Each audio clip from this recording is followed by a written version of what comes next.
4.70. Just a consistent inning eater. A guy that, if you score him a handful of runs, he's going to win a lot of baseball games for you. A little bit of this and that with regard to movement and sink, change in velocity. We're underway at Chase. Glad to have you with us. That's strike one to Kelly Johnson. Want you to put it in play. Tells that great story about when he first signed with the White Sox. And he was able to take the visit to the big leagues, as a lot of high draft picks are able to do. They sat him down in the dugout. They said, watch batting practice. Watch it very closely. The pitchers out there, the coaches out there, as that one misses away, are throwing right to the hitter's bats, right down the middle. Look how many fly ball outs they're making in batting practice. Look how many ground ball outs if you look closely. Pitch to contact. That's why we picked you. And he's been that way ever since. Good changeup, 2-2.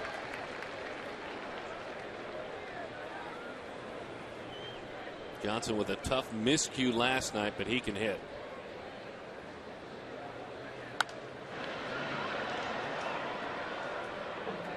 Numbers Mark Grace not backing it up as much this season, though. But he is a good hitter. He comes in hitting .250. 5 home runs, 15 RBIs. But he's a much better hitter than that. Talking to Terry Pendleton, the hitting coach for the Atlanta Braves, he said, Kelly Johnson, he just needs to believe he's a good hitter. Once he starts believing he's a good hitter, he's going to be a lot better. Defensively, there's a lot to believe in. Parra, Young, and Upton. Infield of Reynolds, Drew, Roberts, and Tracy. And behind the plate, Snyder. Last night at the 9th inning, speaking of believing in something, Chad Qualls believed in his defense. First up, Augie Ojeda. And then next up, Stephen Drew. And Augie watches. Ryan Roberts gets to start tonight at second base. Still no Felipe Lopez. We were hoping to see Felipe in the starting lineup tonight. One more day. And at the end of it all, if you are waiting for it to be 100% and or just wanting to be careful as that one is rolled foul, right now, with as hot as Roberts is, that's okay. Exactly. Once the first week of the season rolls by, nobody's 100% anyway. Ryan Roberts sure has stepped in more than adequately, along with Augie Ojeda and Lopez's absence. Yunel Escobar hitting .293, 4 home runs, 21 batted in. Strained hip flexor, and for him that cost him 6 games. This is the guy that they need in there. A couple of years ago, Mark Grace, you'll remember when he caught our attention, just got to the big leagues, walked, and the Diamondbacks were kind of at a point where they were hanging their heads a bit, disappointed, losing. He walked and never stopped, went all the way to second base. I remember that. I loved it. That's the way to announce your presence. Oh, boy. Oh, dear. And it's thrown away. What a shame, because you make a pitch like that right into the kitchen. Take that bat apart and then just throw it away. Well, Bobby Cox won't be too pleased with Yunel Escobar because he was not running. Break the bat, and then he just starts loafing. And because of that, he does not get to second base on this overthrow. That won't make Bobby Cox too pleased. Even when the ball sailed, it's not as if he turned it up a couple of notches. He just flat out whiffed it. Well, that couldn't be more the antithesis of what we were just talking about. Exactly. A guy that never beats himself, John Garland. And then you've got Yunel Escobar, who is a hustling player, a guy that always looking to get the extra base, and well, he got caught, on a 1 in 1,000 play. Yeah, that's far enough. Now, how does that happen, even after the ball sails? Goodness. He just said heck with it. I think he knew his hand was firmly in the cookie jar, and he had 2 Chips Ahoy's right there. Figured he'd just pull them out and munch on them, because he knew no matter what now, he's already in big trouble. 1-1 the count to Chipper Jones. Well, he better score. Garland can roll up some double plays, folks. as that one is lifted into the seats. Garland has rolled up 8 double plays this year. Chipper Jones. He has hit safely in 14 of his last 18, hitting .340 during that time. He has reached this year marks of 900 extra base hits, 2,300 hits.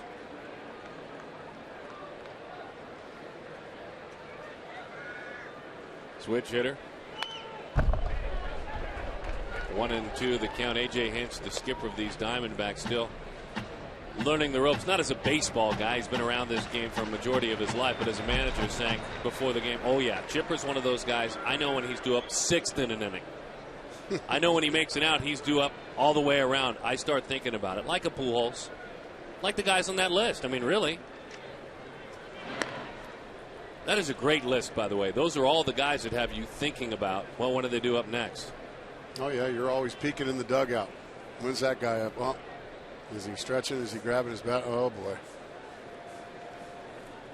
One of the game's most popular players. 2-2 the count. Straighten him up with a good fastball in there. And you have to pitch the superstars in, too, as well, Darren. You can't just let him get those big arms extended and drive it out of the ballpark the other way. This is the power side for Chipper Jones, the slugging side. Boy, they're continuing to live in, as you just said. Pitch there. Very good pitch right there. Chipper's just barely able to fight that off in on his hands. That guy was pretty good last night, Dan Herron on the left. Spectacular. The other fella on the right was pretty doggone good as well not too long ago. Max Scherzer under the watchful eye of Brandon Webb. It's a great shot. 3 pretty good ones. Changeup bounces in there. Webb threw from about 120 feet today. Still getting closer, but we talk about it up here. We'll be really encouraged when we see Brandon Webb step up onto a mound.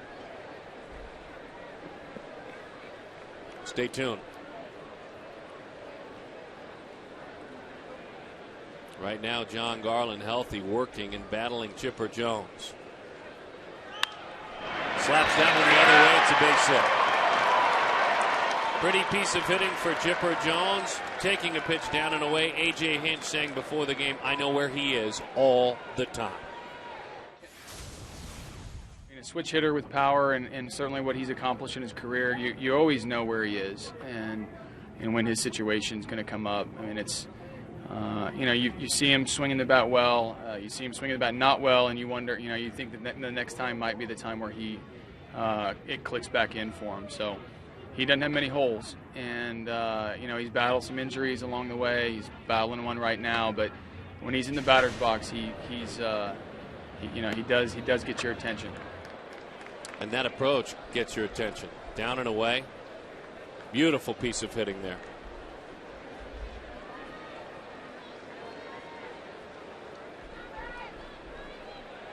And that might have played it a run from second, by the way. Oh, I don't think there's any doubt.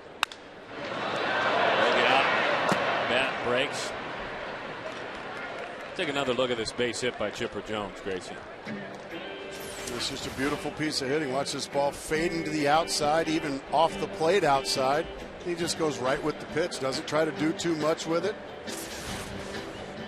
Stays back and flips it the other way. Sometimes good pitches don't get the results you want. That was that situation.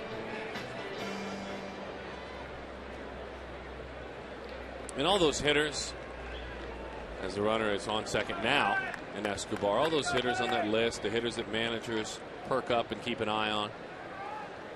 A couple of things. You think about their vision, the way they track the baseball, the way they let the ball travel, they stay on balance. It's kind of all the same thing for the great ones. Saw it there. Let's see if John Garland can pitch around his own miscue here.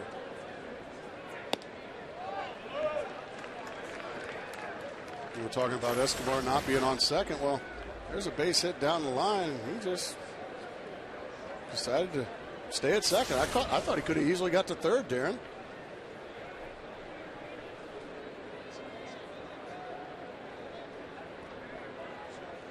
Maybe that hip flexor still bothering him a little bit. Maybe Bobby Cox has told him, take it easy out there. Does that happen? Oh, of course. Okay. Of course. You look at the big picture because you can see that, first of all, that man, if you don't give him an effort, he is none too pleased. And you probably won't play. So I'm sure he is under orders. Just go easy. Okay. Trying to roll a ground ball out there. It's a hot shot. Diving play, Tracy. Out front, they get one. Double play!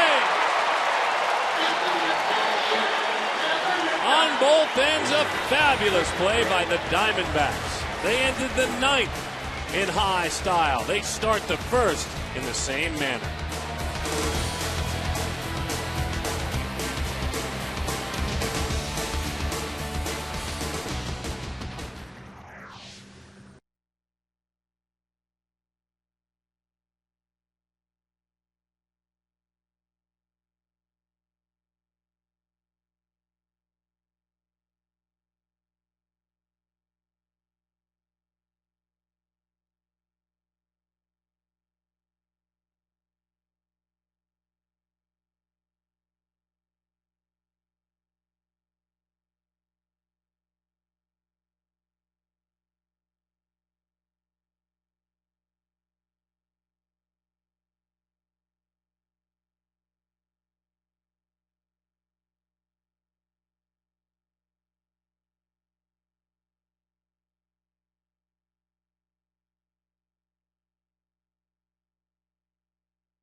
Right away behind a contact pitcher, Chad Tracy ready. Home Depot doing more on defense. Brought to you by the Home Depot. Fabulous play, Mark Grace.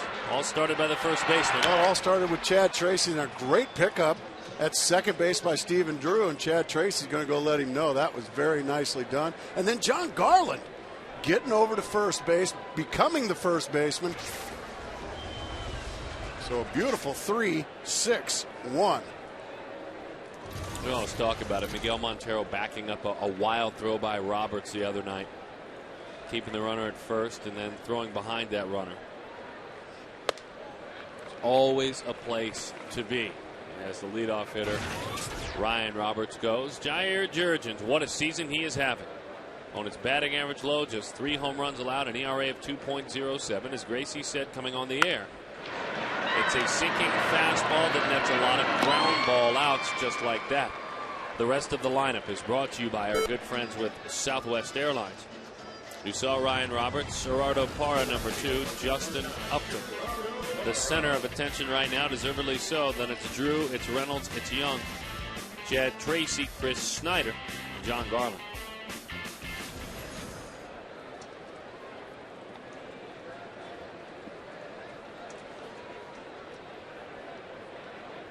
Gerardo Parra.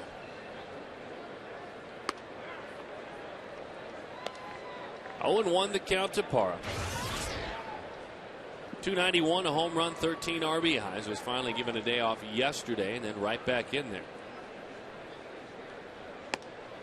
As just about now the entire Mobile Bay Bears roster is here in Phoenix, Arizona. I think you're right. Parra. Daniel Schlereth. He is now here, folks. Clay Zavada. Clay Zavada. Ryan Augenstein here for a while and then back down. There's a couple of lefties. Welcome to the big leagues. Number 1 pick last year, Daniel Schlereth. Yeah, we'll get the him. right. We'll get him to get that hat on. He's got that big, pretty hair, though. I don't think he likes wearing that hat. You don't want to cover that beautiful hair. Fabulous change up there. That was beautiful as well. Get over the hat. That's why they issue it to you. Yeah, I'm supposed to wear it, aren't you? He found his. Doug, attaboy, Doug. I like it when Doug wears his hat. He's got some high hair, too. He's got a little pompadour going. Yeah. Does he? Is that what you call that? Oh, yeah. A little Elvis pompadour. Ice cream scoop looking thing. That's just flowing. And is that a mane? He's got some lion in him. Ah! Up, Doug. Get that hat on, Doug. Get that hat on, Doug. Come on, Doug. Here is Justin Upton. And where do we start? I mean, obviously, we talked about him coming on the air. Attaboy. Something tells me that might have been for you. Yeah, I think that might be a little bit. It's not for me. It's just not on there very tight. It's a start. The 1-0. Everything he is hitting, Mark Grace, of late is hard. Outs, ground balls, fly balls, line drives. What's impressive about him, Darren, the last two nights he's faced Jake Peavy and Derek Lowe. Two of the better pitchers in the National League, wouldn't you say? He's 6 for 7, and the one out was a rocket line out to shortstop. Oh, he chased a high fastball there and got it blown by him. That one he's not going to hit hard. Jurgens takes advantage of everyone looking down and everyone looking for that movement. He occasionally will go up the ladder.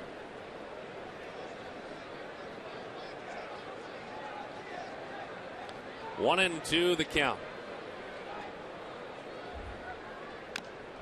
Back to the screen. Let's take a look at our Arrowhead, Brown & Brown, and Superstition Springs Chevy dealers. Key to the game. The first time through the order, the batting average, opponent's batting average, 256 against Jurgens.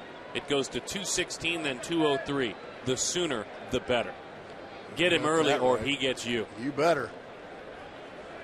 And already with 2 outs here in the first inning, this is really the best inning for opposing hitters. Does that change up? Sales up here in the first inning. Opponents hit 293. There's no inning really comparable after that one. And that's the case, I think, for movement pitchers, touch and feel pitchers. Absolutely. It takes them a while to get that arm slot figured out, get the feel for the sinker, how much it's sinking that day. 2-2. Up in the zone and a fly ball. That was a changeup at the chest. Not where he wanted it, but when you retire one of the game's hottest hitters, I call that a perfect pitch.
With some hit problems, Bobby Cox, and with a little help of a translator in Coach Chino Kadahia, and they're discussing things. Doesn't seem like Bobby's too animated, Gracie. It does seem like he wants to make sure he's all right. If he can't run at all, I want to make sure you're all right. That's what it seems like. In other words, yeah, can you go? If you can go, then I'm going to leave you in there. But if you're only going to be 50%, then I'll put somebody in there that's healthy and can go hard. I think really because of him going so easy to not re-injure that hip flexor, I think that cost the Braves a run in that inning because he was not able to take any extra bases. One of the major enforcers as Garrett Anderson drives it into the right field corner. A long-time Angel, now a member of the Atlanta Braves. Races on around with a double. Interesting throw back in. Interesting. First baseman number 42, Casey Kotchman. Hanging change up, driven into the corner. And Justin, woo! Well, it's up there somewhere. And then, after Stephen Drew called for a fair catch, the play was made. Casey Kotchman takes a pitch in.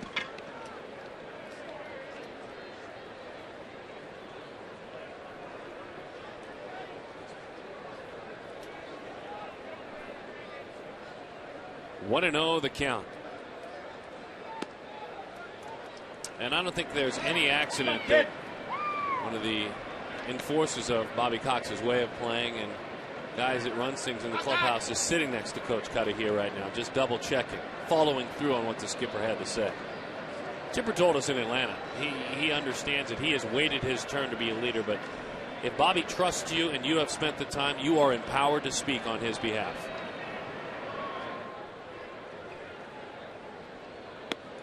Two and 1 the count. Do you think it's any accident he went down to that end? Bobby can't watch 25 grown men all the time. He can only keep his hands on so many things. But he needs that man, his best player and his star, to step in now and become that leader, not only vocally, but every day on the field as well. Bouncing ball. It's a foul ball.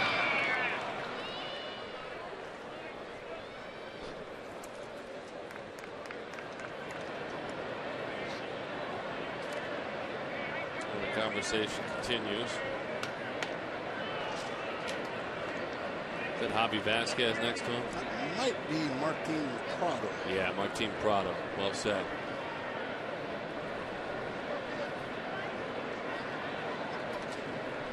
Yeah, there is a Braves way. And there are lieutenants to Bobby Cox. Some of them are coaches. Some of them are minor league instructors. 2-2. Bouncing ball. What a piece of hitting on a pitch that was up. A fastball. Again, letter high. But Kotchman went out and got it.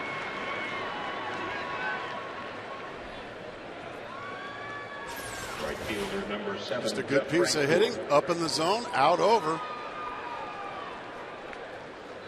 And right through the left side. Reynolds can't get there. Neither can Drew. And here come the Braves. So now Jeff Francoeur. Francoeur 2 for 3 in career at bats against Garland. The Georgia boy and free swinging slugger is struggling a lot of late, hitting 177 over his last 17. So much potential, already so much success, but he is the epitome. If you were to look in the dictionary under the word streaky, you'd see a picture of Jeff Francoeur. Tinkering all the time, by the way, with his stance. And never has liked to walk very much. No, he is a free swinger, and you can't take a hitter's aggressiveness away from him.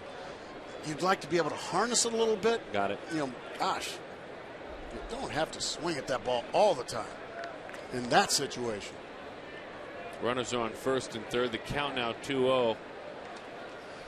Talk about John Garland, how he's had with Garrett at third now and a runner at first in Kotchman. He's had a couple of big hiccups. You just hope tonight's not one of them. Slap to the right side. A breaking ball that was up. Francoeur. An aggressive turn there by Casey Kotchman. 1-0 Atlanta leads it for Jeff Francoeur, his 22nd RBI in the season. Braves are just taking what they're given so far tonight. 3 balls up in the zone. 3 balls now hit hard right through the open hole there. John Garland falling behind. And when you fall behind, you get hit, and you get hit hard, and that was the case there. And still nobody out. A run across, first and second. Francoeur was 1 for his last 21 with runners in scoring position prior to that. My guess is that hit felt pretty good. Yeah. And that's probably an at-bat that hadn't happened very often for him, which is with a runner in scoring position. Be patient, get ahead in the count 2-0, and then get something up in the zone, something you can hit hard. It's not rocket science. Sometimes we make it like rocket science, but it's not. Isn't it interesting, Darren? I'm sorry, that the number 8 hitter, Schaefer, twice now squared around a bunt with Jair Jurgens on deck, the pitcher. Got to be on his own. Well, if I'm Bobby Cox, I'd say, stop bunting. Drive him in, kid. Drive him in. He pops that bunt up. Hard to believe. I mean, Jurgens, just for the sake of the discussion, is 8 for 77 in his major league career. Yeah. Just in case we thought he was Micah Owens. He's not. Or Mike Hampton.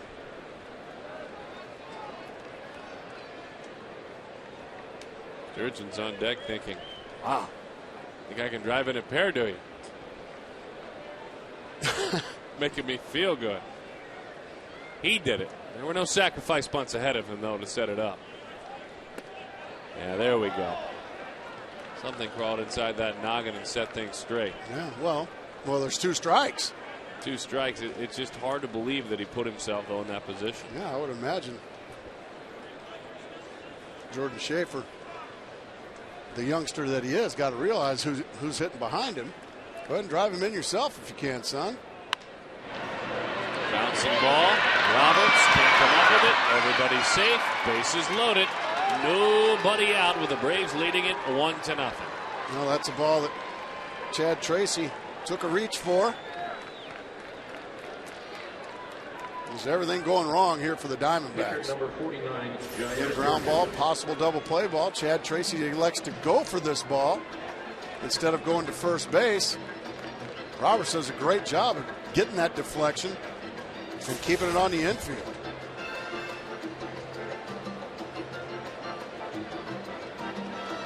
Skipper sent his pitching coach out to discuss things, and Mel Stottlemyre, realizing as he studies and talks about his pitcher tonight, pitches up in the zone, and the Braves, as we've talked about already, just really taking what they're given. If it's up, if it's out, they're going the other way. Yeah, top of the second, 4 straight base hits here for the Braves. Number 5, 6, 7, and 8 now. I've got the Braves looking at a really, really big inning.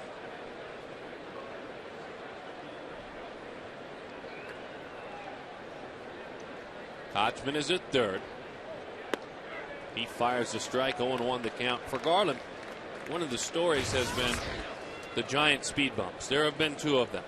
It was an outing against St. Louis when he gave up 7, and then against Cincinnati when he again gave up 7 about a month later. Both at home, 1 in April and 1 in May. Both of them 3 2/3 innings. Bouncing ball, and down the line it goes. Past Reynolds, into left field. Oh, boy. An overthrow to Jurgens. Sloppy baseball for the Diamondbacks. Everybody scores. It is 4-0.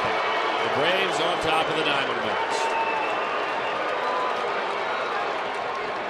And this may be one of those outings like we talked about for Garland. Well, if you're talking about the hiccup, yeah, definitely the second inning. 5 straight base hits to start it is certainly more than a hiccup. And the left fielder, Gerardo Parra, getting a big lesson in big league baseball right there.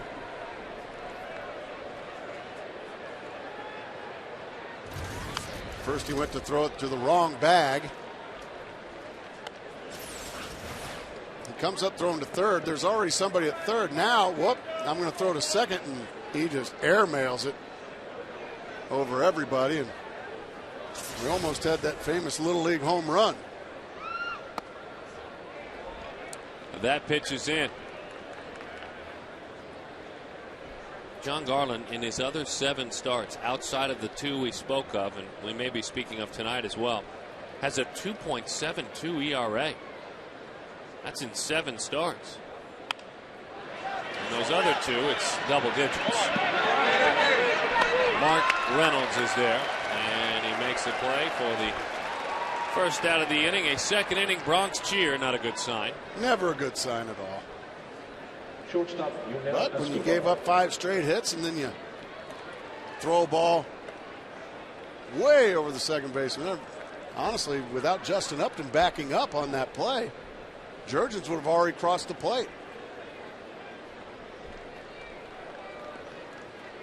So now Yunel Escobar convinced the skipper that his wheels are okay to go.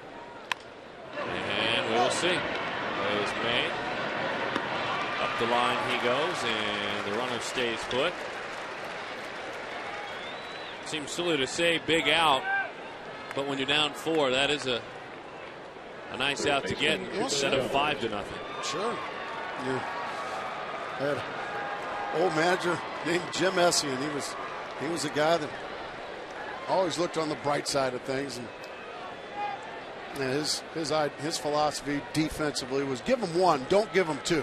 In other words, you know, if they're giving you an out sacrificing, go ahead and take the out at first base. Don't panic and try to get the lead runner, because then now you throw it. Give them 1 run, don't give them 2. On an inning like this, you'd come in. All right, way to go, boys. Give them 4, don't give them 5. Nice. I could have played for him. My kind of guy. That's a 3-game hitting streak. That pitch is That was high. one of my favorite ones of the year for you. I would have loved having you broadcast my games, Darren. Boy, what a run it's been for Mark Grace. He has hit 6 of his last 13. Grace did it again.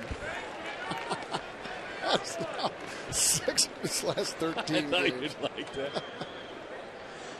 But the good news is you fell behind, but it's still very early, Darren Sutton. Let's see if John Garland can find a way to, wiggle out of this with only 4.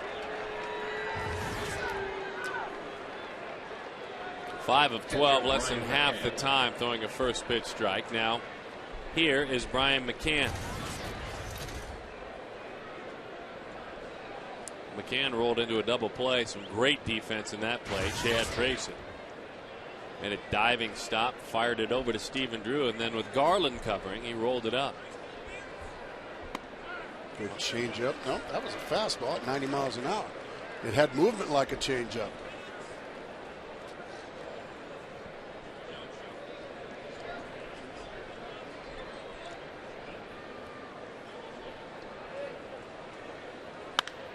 High drive, deep right field. Justin going back. He's got room. Let it keep him at 4, boys.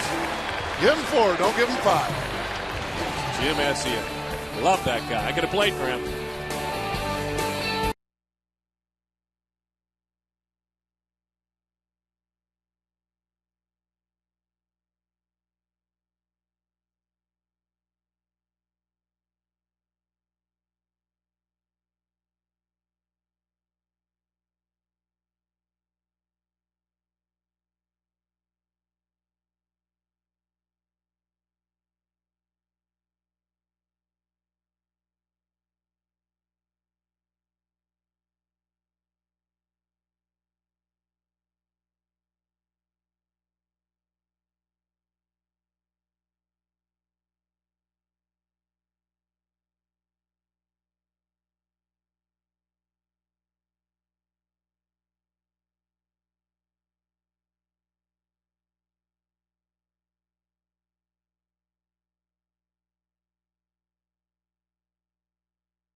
good friends at APS remind you to install solar panels on the roof of your home if you are able. Green your home this summer.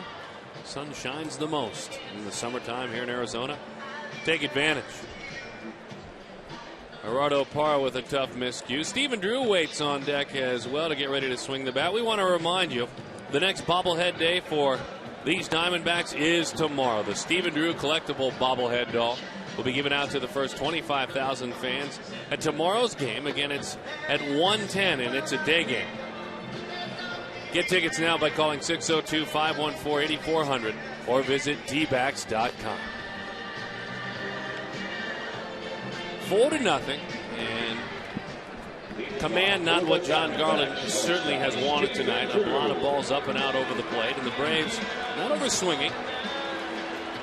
As we've said a lot, wherever it is, that's where they're hitting it, but they've been up.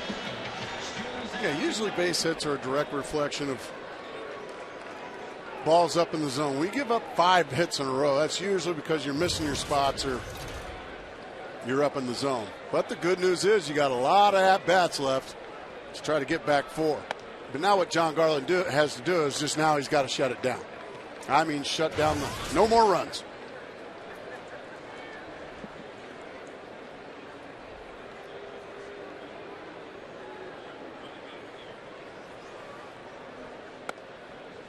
2-0 the count.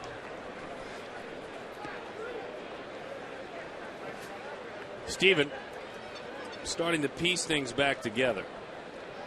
In his last 6 games, he has 7 hits. He has 5 walks as well. As that one has popped up. This might not be one of them. The long run chipper doesn't get there. That's one of those situations, Darren, where Escobar not being able to go full tilt, not able to go after that pop-up. That's usually a ball that a shortstop, when he's running full speed, and this kid can run. He's got great speed. Instead of an out, it's a foul ball. The old Warhorse, he was trying as best he could. He just couldn't get there. 2-1 the count. Jurgens dives that one low. He's 23 years old, out of Curacao, the Netherlands Antilles, out in the Caribbean.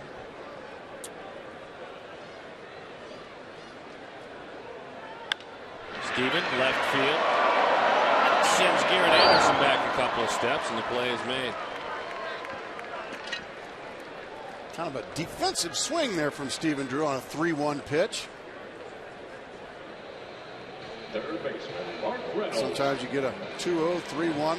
You just have your mind made up. You're swinging. You end up chasing a pitcher's pitch there and not being able to do much with it. So we invite Mark Reynolds now into your living room. Let's see what he can do. Had a big night last night, a couple of doubles, a couple of RBIs. Fastball rides high up and out of the zone. There's a slugger enjoying the ball game. Big man. Enjoying it with his son. I like that. Talking about playing the game. Those some telephone poles sticking out of those sleeves. 2-1 the count to Mark Reynolds. That could be your bodyguard, by the way, maybe. Well, Scott Snyder has been my bodyguard around here, but he's having a terrible year. Boy, he is. There's another man who could be. Some big boys. Well, really being respected by Jurgens. Reynolds 2 for 5. He has been a part of a couple of matchups between these two. 2 for 5 with a double. Chris Young waits on deck.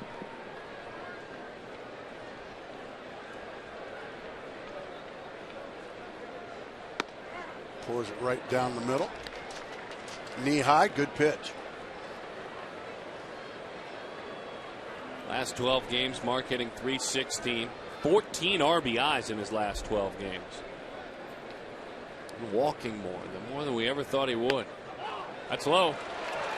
Right on cue, Darren Sutton. Not by much. That's the old eagle eye, I guess. Oh, boy. That could have easily been called strike 3, but Tom Hallion, veteran umpire behind the dish, says, no, it was a little too low. See what you think at home? Yeah, that might have been a little low. Barely. Really? Diamondbacks have a base runner, Darren. Mark Reynolds via the walk because Tom Hallion said so. All right. Here's Chris Young, 1 out. Leads me to a question if I have a chance. It's 4-0. All right, you're down 4. You have a man on the mound who in his career has had 33 stolen bases against him and only 6 thrown out. 15% success rate in gunning down base stealers. Run. All right. You know me. I love when these guys get to show their athleticism. Guys like Mark Reynolds, guys like Chris Young. Got to get Chris Young on base more to steal some bags. Justin Upton stealing bags consistently now. I like when Chip Hale puts on that steal sign. Get him moving. A guy like Jurgens gets a lot of ground balls. He'll just sit back and tap into double plays, put the pressure on the defense. And of course, Mark with 4 in a single game, tying the team record set earlier in this franchise's history by Tony Womack. 4 in a game, 5 in the doubleheader, all told 10 on the year.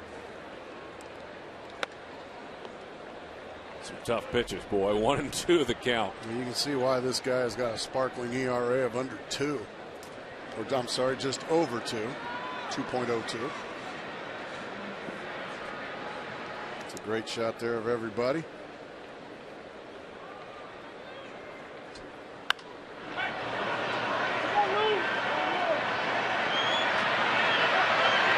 Yet another infield pop-up. Infield pop-up by Chris Young.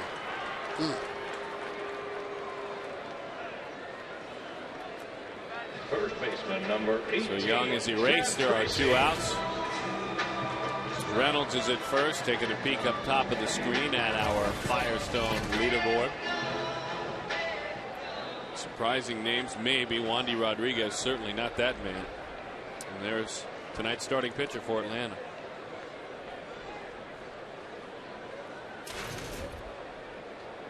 Had him leaning. He did, Mark didn't Reynolds, he had him more than leaning. He had him more than leaning. Just kind of gave a half-hearted move over there, or he had him easy. Whoa, get back, Marco.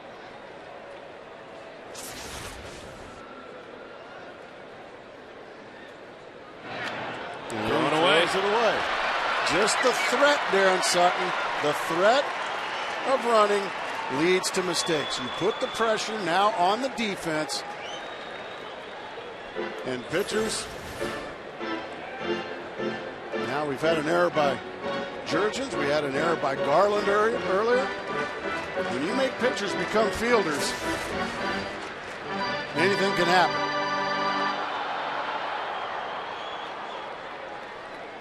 If the D-backs can scratch out maybe a little bit of a gift here after that miscue. Get 1 run back here. Tough numbers for Chad in this situation. But a slider is overthrown. It's high, 1-0 the count. Chris Snyder waits on deck. He has had timely hits by the basketful of late.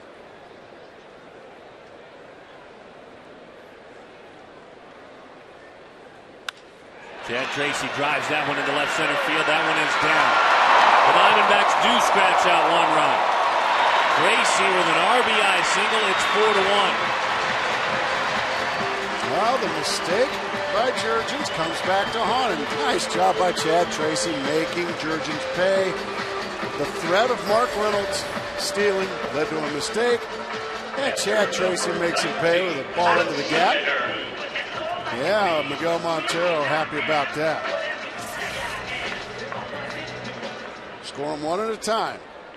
Good to have Miguel happy. Might play that song. Here's Chris Snyder. Let's hope not. 0-1 the count.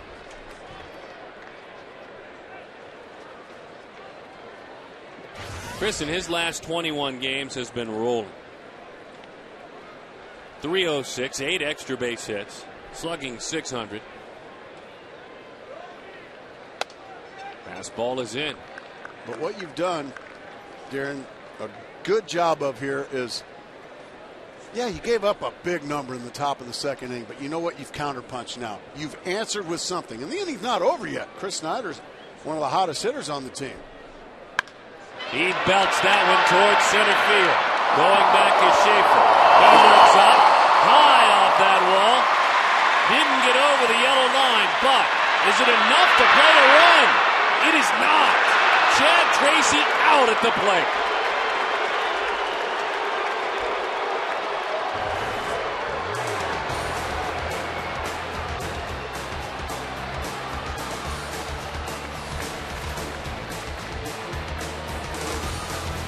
Wow.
Sent Tracy, which was the right move. Now he's holding Snyder there. So he did not run through a stop sign, folks. Chad Tracy wasn't loafing or anything. That piano just got real heavy once he hit about third base. I'm shocked he couldn't score on that. So Chip Hale did everything, in my opinion, right. Yep. And they dissect the play now, the coaching staff. He's still trying to catch some wind. Here's Garrett Anderson. Boy, that ball was smoked. Boy, that would have been nice to get that second run in there. And then also get Garland up and out of the way.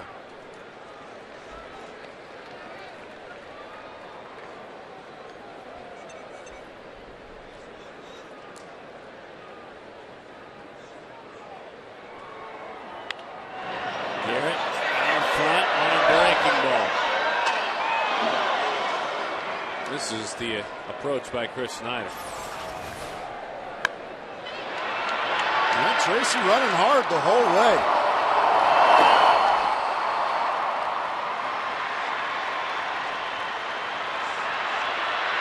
Just a heck of a relay by the Braves to get him.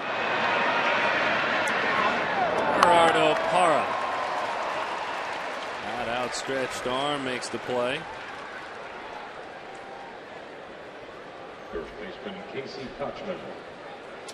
So no RBI there for Chris. And as you would expect with this coaching staff or any in the big leagues, they're going to talk about it for a while. Yeah, he said, man, just knew he was going to score. No apologies necessary there, Chip Hale, or no explanations necessary.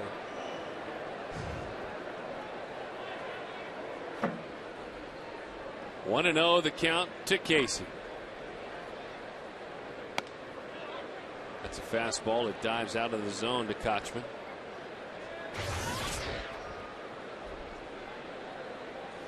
Garland has made only one start in his major league career against these Atlanta Braves. Underneath that one as he shoots it high. Still trying to find the right slot. It was last year. It was last June. It was a game in which JoJo Reyes beat John Garland when he was pitching in interleague action for the Angels. He went 5 2/3 innings, gave up 5 runs to Atlanta.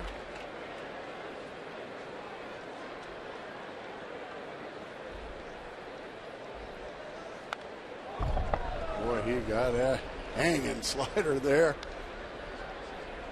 And he fouled it back.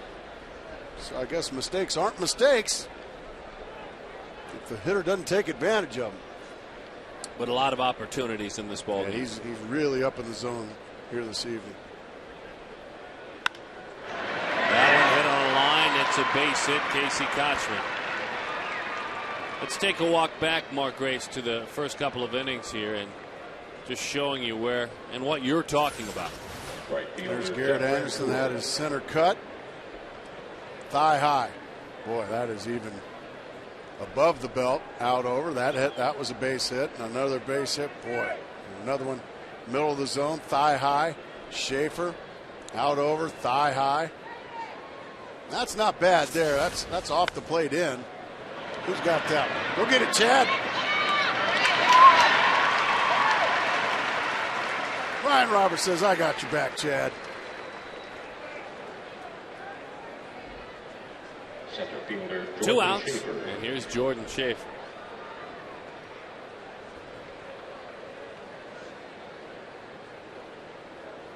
And this is what we talk about. It's night and day, but you hope that as he continues to slug through this game and through this outing, that his club can get him a few more. And as you said, Grace, he can keep it at 4. Yeah, that's his job now. And it doesn't matter how you do it. It can be as ugly as you want. Chad Tracy did a good job of driving in a run, getting the D-backs a run closer. And he's still got 7 whacks at this thing, but now Garland has to keep the Braves at 4. That's the bottom line.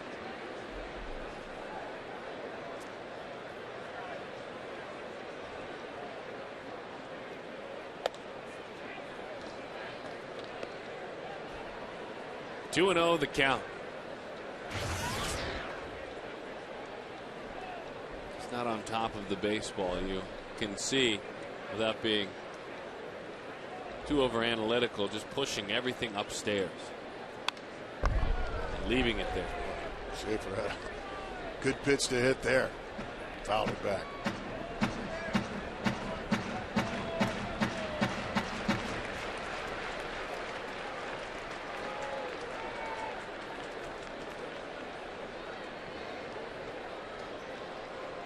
Two and 1 the count, 2 outs. 4-1, Atlanta leads it. Nice change up there to the outside corner. Still some semi up in the zone though, Darren. But why not? I mean, if you can't feel like you're getting your fastball where you want it, nothing wrong with trying something else.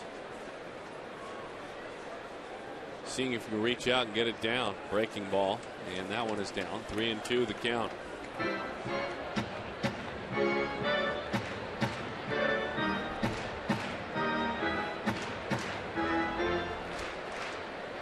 Runner will be gone from first.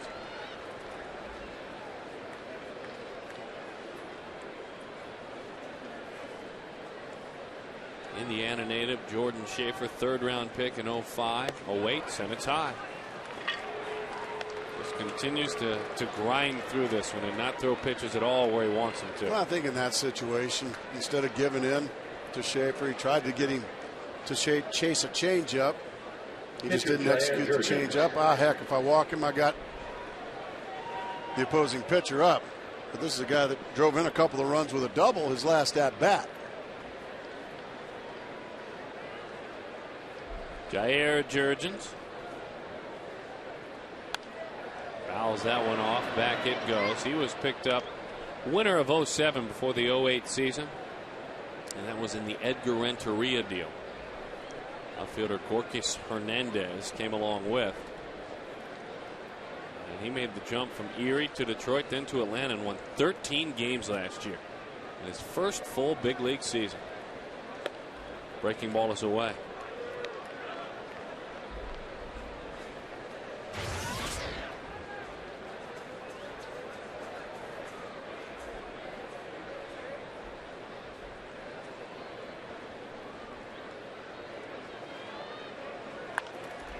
Fouls that one off. He just said heck with it. Here's a fastball right down the middle. I'm tired of changing speeds out here. Tired of nitpicking. Here, let's go. And he's a strike away from putting up a scoreless inning, and that's what you're wanting right now. You just need zeros. Somehow, some way, Darren Sutton, you need zeros. As that one dives away from Jurgens.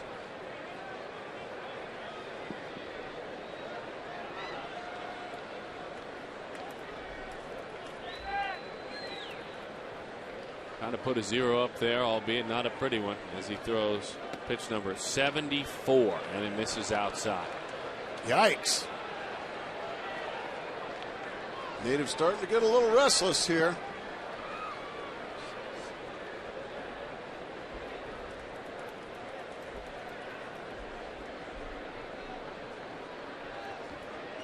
He just walked the pitcher.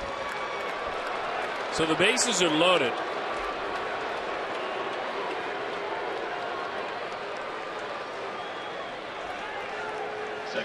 Bullpen starting to stretch out there a little bit. Mel Stottlemyre going to have another conversation with his veteran right-hander.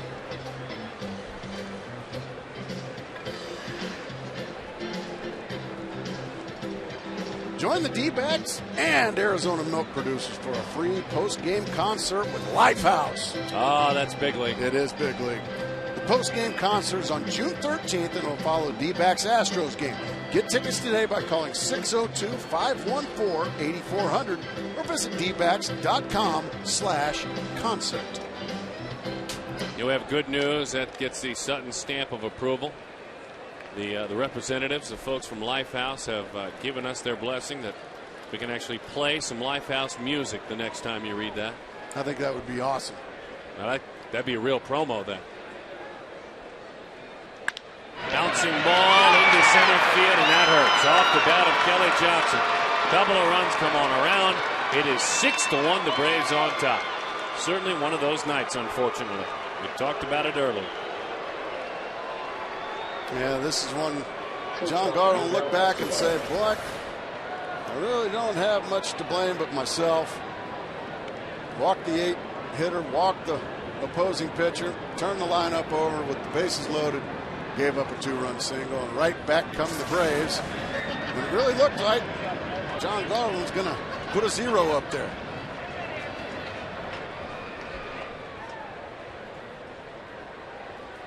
So Leo Rosales quickly getting ready now.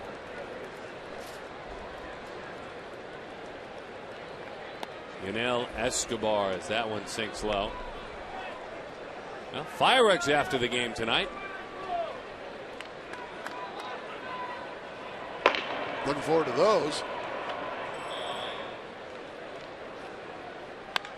Oh boy, deep left field. He doesn't have to run hard, and he's not. A 3-run homer off the bat of Trotton Yunel Escobar. It is 9-1. And unfortunately, the Diamondbacks don't have a pitcher ready yet. Leo Rosales is not ready yet. So Chris Snyder going to have to take some time on the mound. So A.J. Hinch can mercifully remove John Garland from this ballgame.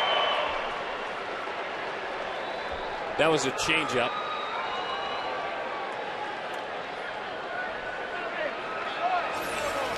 This ball went into Friday's front row. Another hanging high changeup. Boy, those go a long, long ways.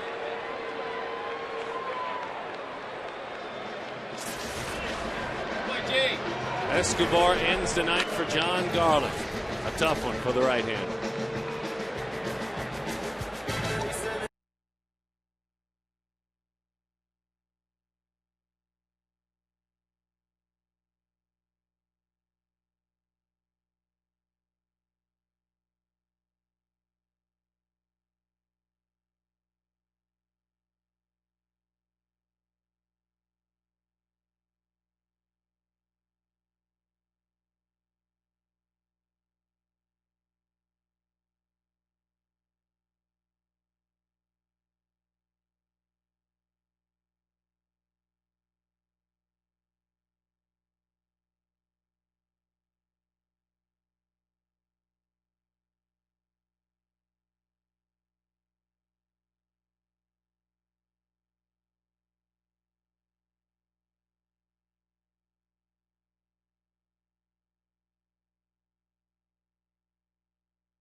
Blondie, his teammates like to call it.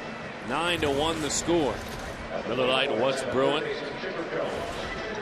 And Javier Vasquez as we take a look ahead. Doug Davis, Mark Grace, and Kenny Albert will call that one on Fox tomorrow. Check that one out. Don't forget, on the air at 1 o'clock. And then Chris Medlin against Max Scherzer. Leo Rosales, our Verizon Wireless call to the bullpen. Chipper Jones, 0-1 the count. It was a rough night a couple of nights ago here for Leo Rosales. And a rough night there for John Garland. The pitch is into Jones.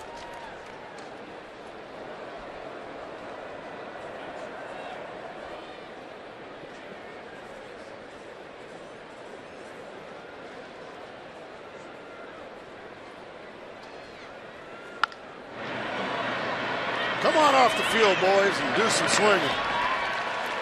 9-1, the Braves on top.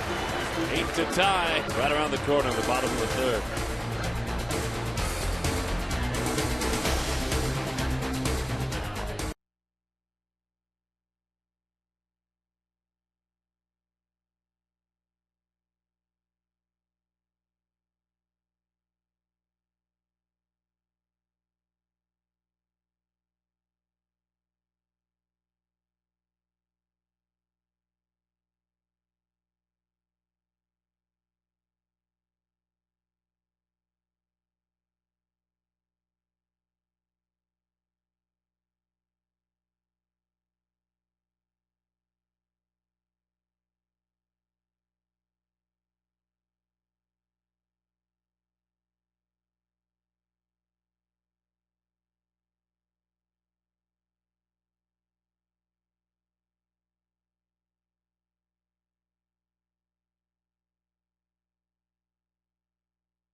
And Bob.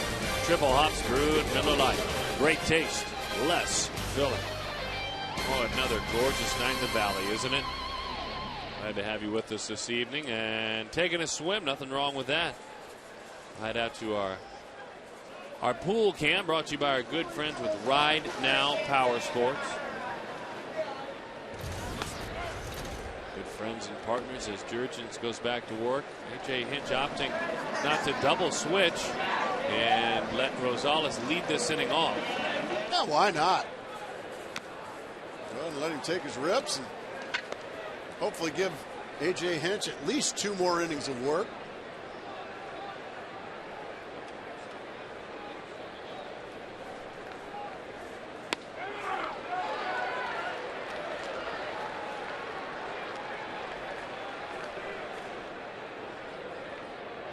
Second baseman, Ryan Roberts.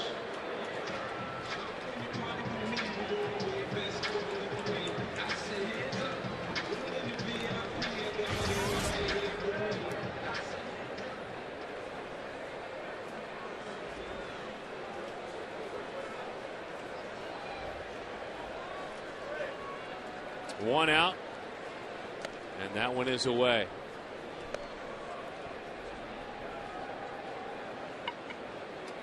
Doug Davis working tomorrow. Looking ahead. If I told you folks, Mark Grace will have that game for you on Fox, along with Kenny Albert. Guys are watching right now here in town doing their homework. The production crew, the network production crew. Jim Lynch, fine director. getting ready for tomorrow's game. Guys, it's 9-1 in the third. We're already in the bottom of the third. 2-2 the count.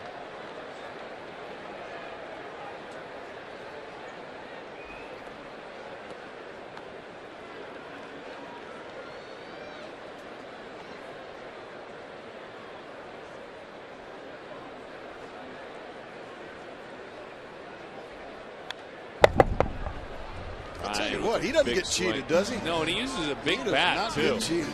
He lets it rip. Uses a big bat, turns it loose, lets it fly.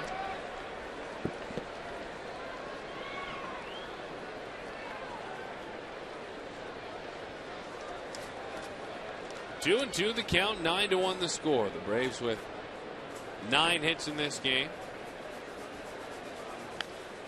Chopper, and that one is fouled off. Roberts, you talk about what he has been able to do of late. Felipe Lopez not able to go today. Roberts has 15 hits in his last 13 games, hitting .469. His last 3 games, he's 6 for 12.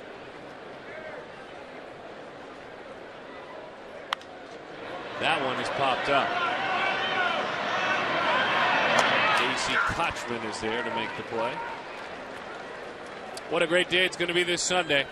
Kids Sunday at Chase Field, featuring kids only promotions and giveaways. The first 5,000 kids to this Sunday's game, they receive the 2009 set of Diamondbacks trading cards. Plus, kids can stick around after the game to run the bases. Get tickets by calling 602-514-8400.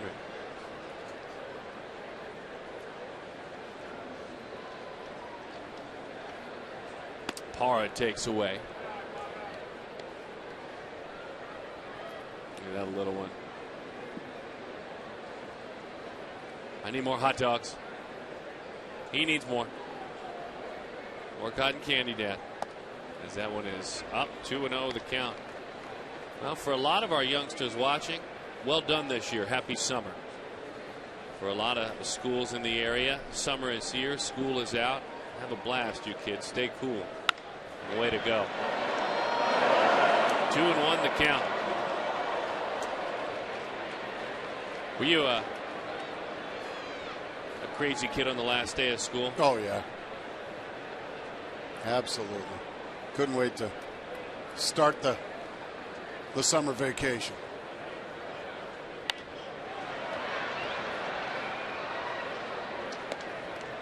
Get an ice cream, Gracie.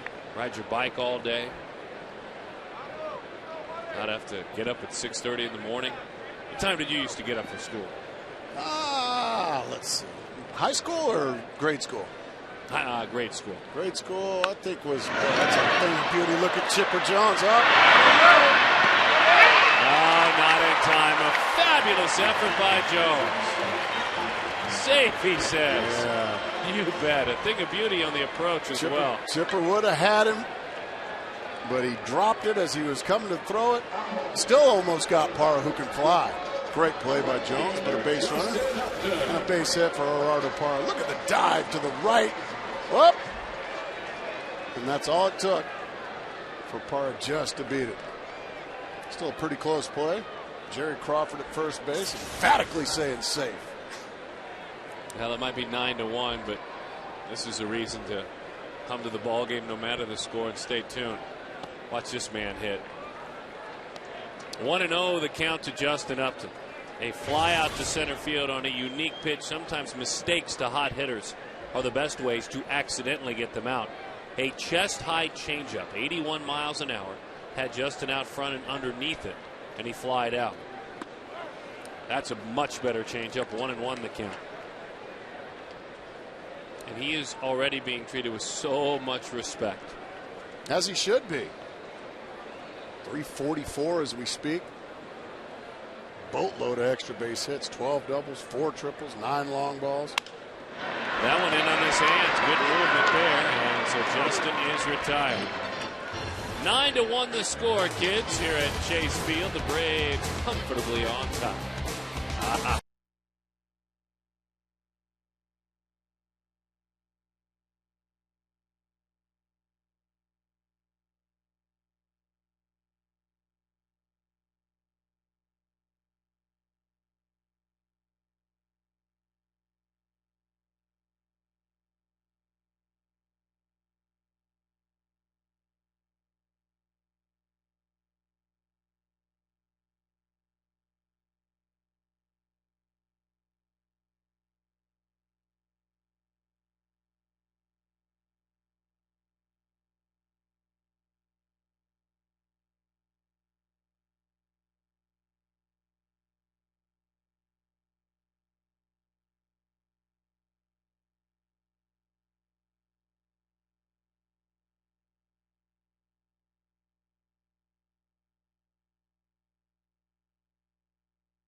Ducky told me, Mark Grace, that you would love this question. Okay, let's see. So here we looking go. forward to it.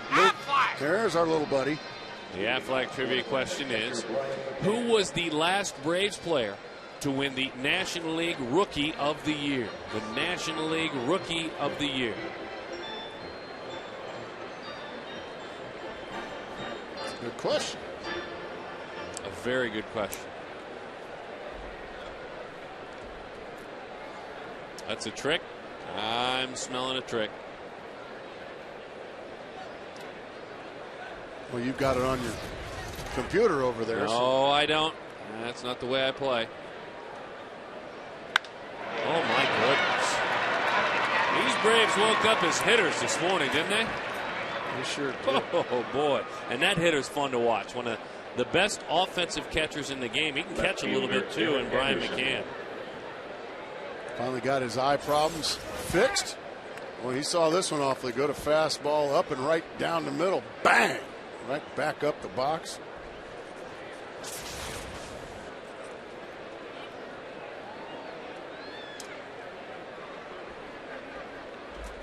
Here's Garrett Anderson.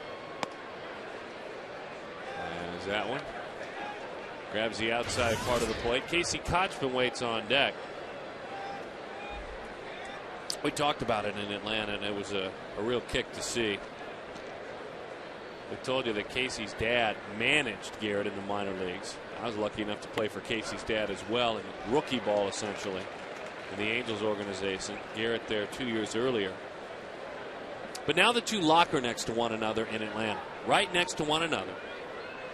And in the Atlanta clubhouse, by the way, different than other clubhouses, everyone's locker is exactly the same, size-wise. You don't get an extra locker. There's not a veteran's locker. There's that one included. It's bobbled, recovering, and Garrett is erased. Nice job by Leo Rosowski. Whoa! Boy, you talk about replacing your divots. That was a large hunk. There's a big man right here throwing and driving a knee into the ground. The in-between can't come up with it, but stays with it nicely, and a good throw over to Rosales, who became the first baseman. So instead of a double play, they do get one by staying with it. So now a chance for the aforementioned Casey Kochman. And that knee reminds me of Casey's locker. You see, Garrett, long, successful career in the major leagues, and his locker looked like he actually was on the disabled list and not even with the team. Healthy, and he's fine. Maybe 3 undershirts, 2 sleeves, 2 jerseys, bats lean neatly, every shoe polished, everything organized. I mean, perfect. Really? It looked like he wasn't even there. I mean, that's the most perfect major league locker I've ever seen.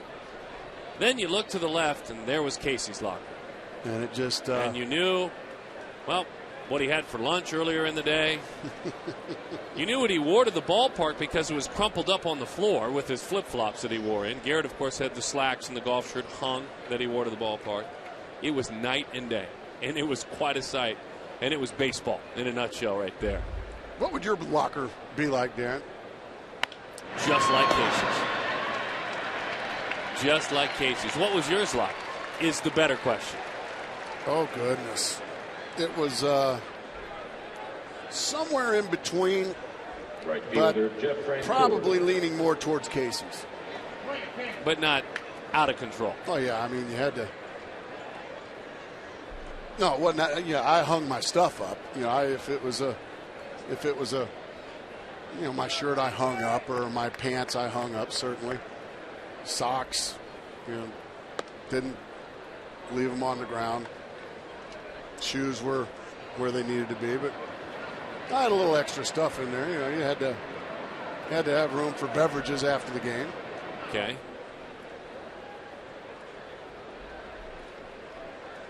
So I was somewhere in between.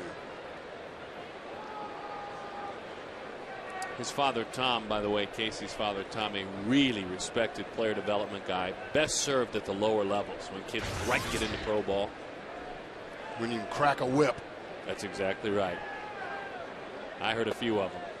But a very respected man, Casey's dad. Ah, there it is. Casey's locker. And that's his locker right there, huh? Nachos and all. Braves. Flip-flops, yeah. See the flip-flops right there? An itinerary from when he first got up to the big leagues with the Angels 2 years ago.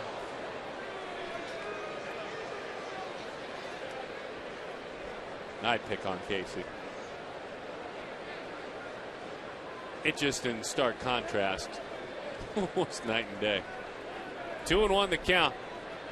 Brad Pitt's been smoking since the 6th grade. 9-1 the score. 10 hits for the Braves and 3 for the Diamondbacks as that one is popped up. Shallow right field. Might play to run. McCann huffing on around. He will score. It is 10-1. McClure saying, look, you get on me for swinging at everything. I just got an RBI by swinging at everything. Base hit for Francoeur, the runner in scoring position. Just a fastball in that jams him. But he's a strong hombre. And right out there in the middle of nowhere, it lands for an RBI single. Here's Jordan Schaefer.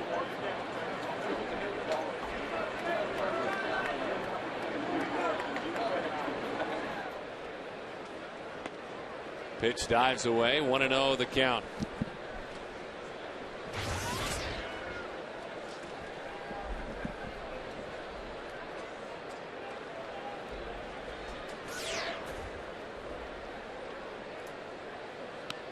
As that one grabs the outside corner. 1-1 the count.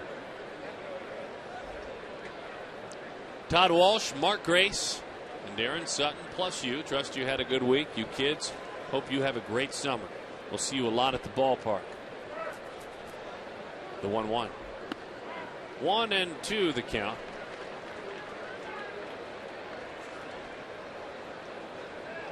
Right there. Some Braves Probably fans. some happy Braves fans. 10-1. Already in the 4th. Look at those teeth. There's the good changeup from Rosales. A changeup and a dandy. Smiles, everybody, smiles, especially if you're a Braves fan this evening. You bet. Look to the heavens.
Won the score. Atlanta on top of Arizona. Still glad you're spending this evening with us. As Stephen Drew walks up, we walk in the duck, and certainly a welcome visitor talking about the Braves Rookies of the Year. Who was the last one? It's not Chipper Jones, huh? That's a trick? Well, maybe it's not Mark Grace. Maybe it's Rafael Furcal. I wouldn't have gotten that one. Would not have gotten that one. Fires that one in there for a strike to Stephen Drew. 0-1 the count. Steven, line to left field back in the second inning. And if you can get one here, someone will be very happy if they hit the Gila River Casino's hit and win sign. The jackpot tonight is $290,000, growing by $10,000 every time the prize goes unclaimed. That one on the ground and into center field. It's a base hit for Stephen Drew. Gives the folks something to cheer about. Melissa Boson, best luck. You are playing for $290,000. Well, this is a guy that can do it, and Mark Reynolds. Beautiful. That's perfect. Need a jackpot batted in. Yeah. Is that her, by the way? That's got to be her. Melissa? Hello? Oh, goodness. Is that her? I think we've been around each other a little too much, Darren Sutton. But I wouldn't have it any other way. And it's May 29th. Here's Mark Reynolds. Broke his bat into right center field.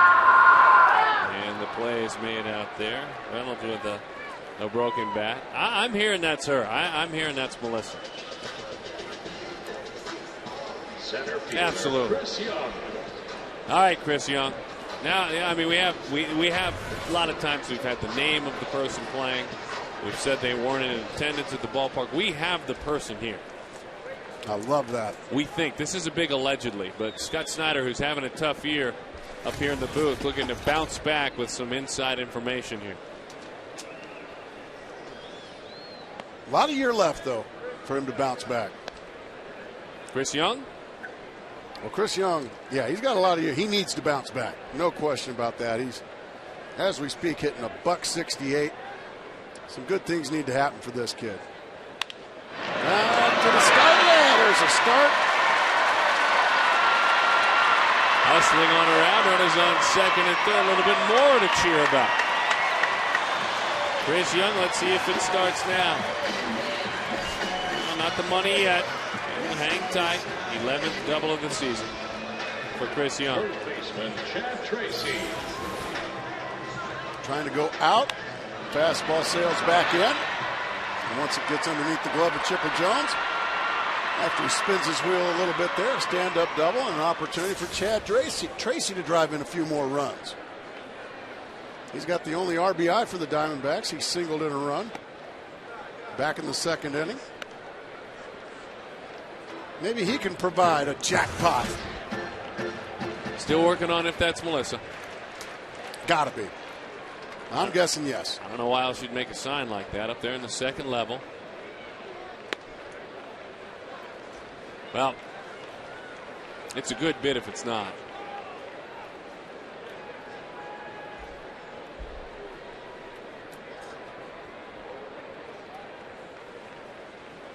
Two and 0 the count. Look out. Going all right. Everyone's all right. Easy now. Let's all work together.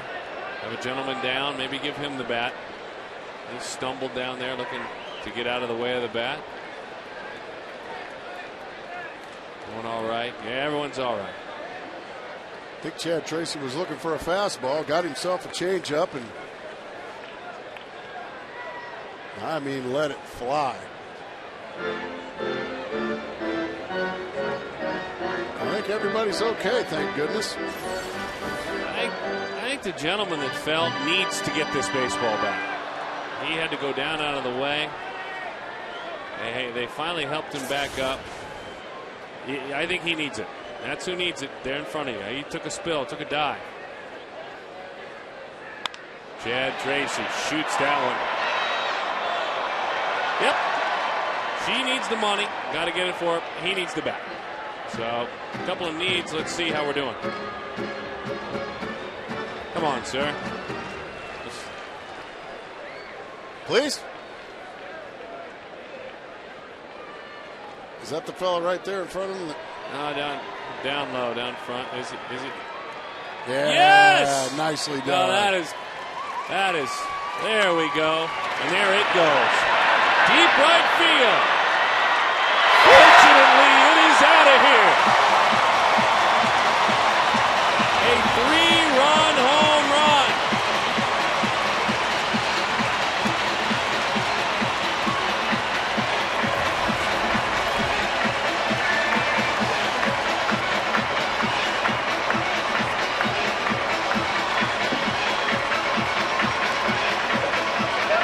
She has the bat. He has the bat as well. The one she has doesn't hit homers. This one does. Change up, out over. Chad Tracy got just enough of it to poke it into the bullpen down the line. That beautiful lady, recipient of a bat and a 3-run tater by Chad Tracy. He's driven in all 4 here tonight. Well, one giant step towards getting back into this ball game.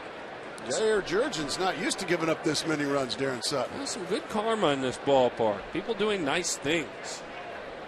Good things happen to good people. Or maybe the fans that are in the stands doing nice things. Well, a couple of guys that really need some success and some love. Chris Young and Chad Tracy. A double and a long ball. Stephen Drew as well. So that's good to see.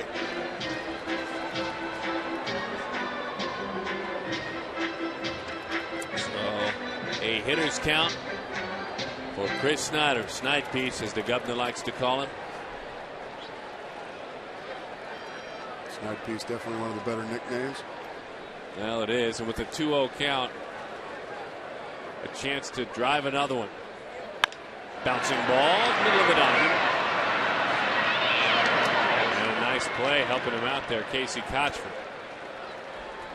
The boss is over now, checking to make sure that everyone's all right.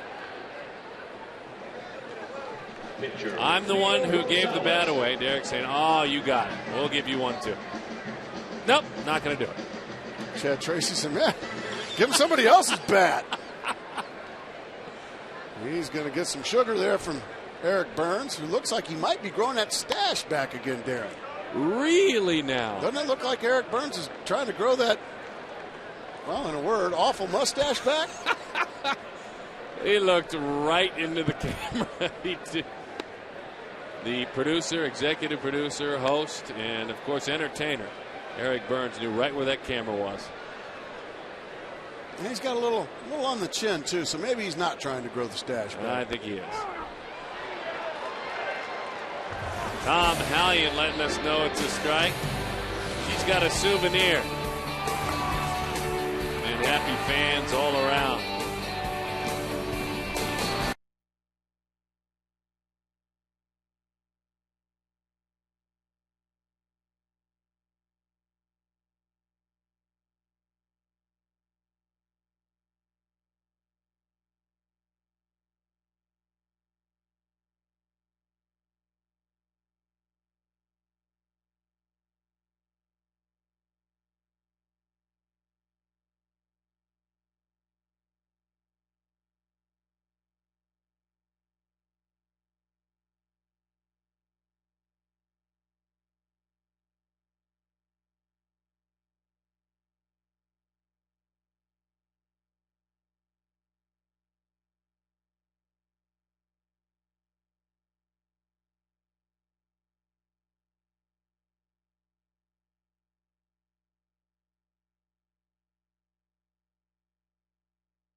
MVP of the month.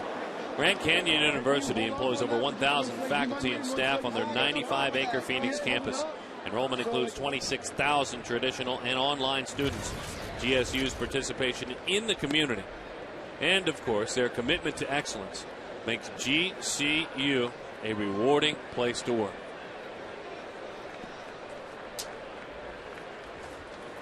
And so congratulations to them. Foul right back up here. Up above. I thought we had a shot at it. Very disappointing. That was a terrible effort on your part, Darren. Nope. That was a good effort. I didn't get underneath. Didn't hide under the desk. That pitch is high. I was actually quite proud of myself. How's that? Well, if it's any lower, I've got that ball. It was coming right to you. But guess what? Did someone else on the staff get it? Do we know somebody that maybe got that one? To right field. Justin Upton is there. Who got it? Who got it? Who got it? Well? Where is he? Wait. Todd Walsh is sitting down there. Yeah. Thanks, guys. What happened, Todd? How did that happen? I just got to the bottom of the pile. Wow. But No this young kidding. man with the red hair deserves it because you were right there, man. Enjoy yourself, all right? He was there. Attaboy, He Todd. worked the scrum.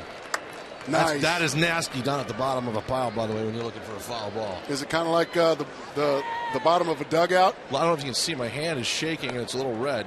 Really? Yeah. I got it, though, and it's gone.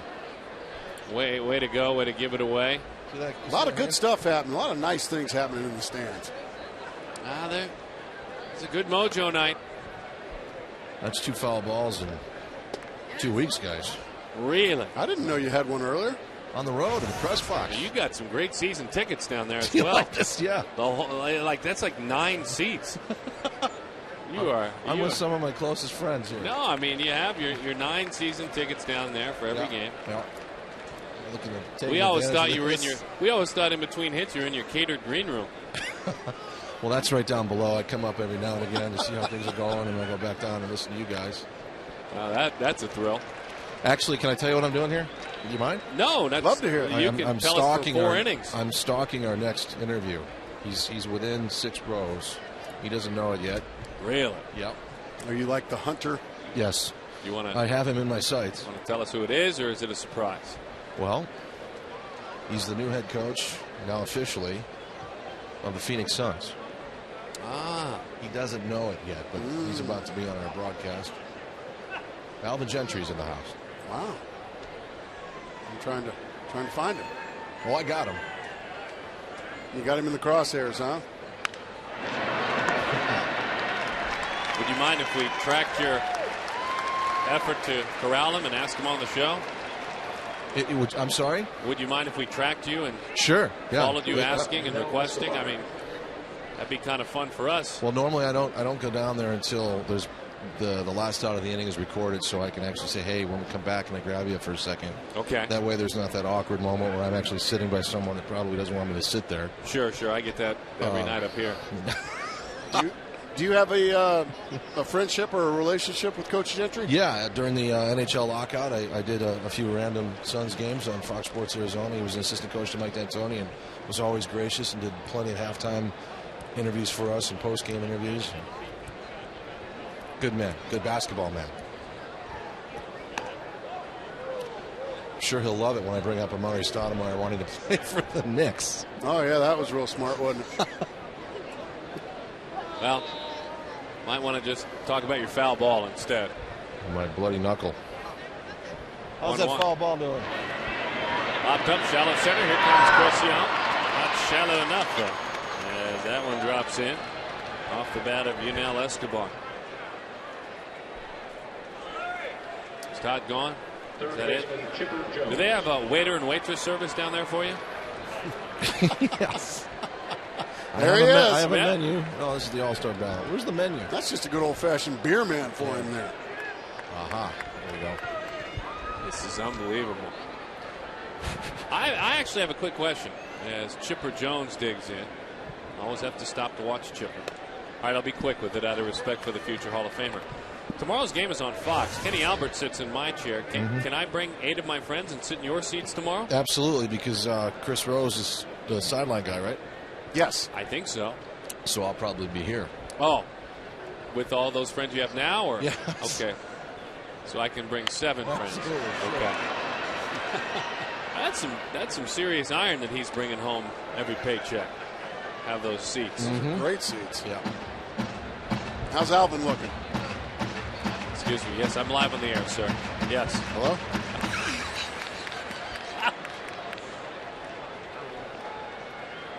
Hey, Todd. Yeah. My son went to school with you down in Tucson. The 1-1 to Chipper Jones is low. 2-1 the count. Hey, what did he want, Tom? What did that gentleman want? Leon said he thoroughly enjoyed my work. See? That's great. See, not only Thanks, do you Leon. get to sit in those big league seats, but then you get complimented by Leon. Well, he sits with him a lot down there, though. True. Sort of like a family, like anything. The 2-1. Floats a changeup over the inside. 2-2 the count to Chipper Jones. There's Leon enjoying the ball game.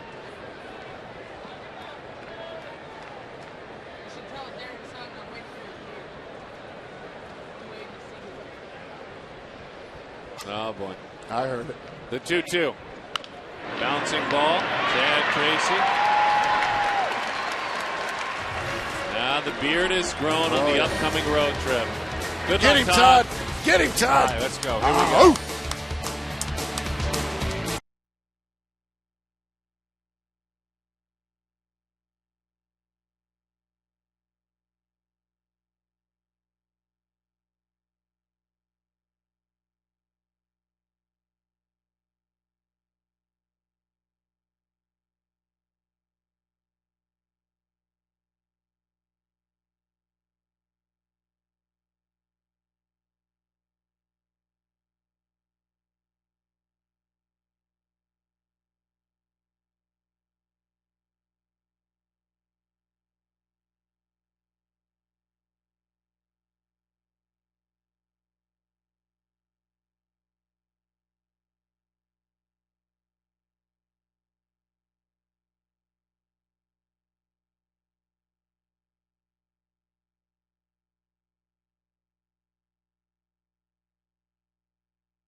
A full-time head coach now is announced recently.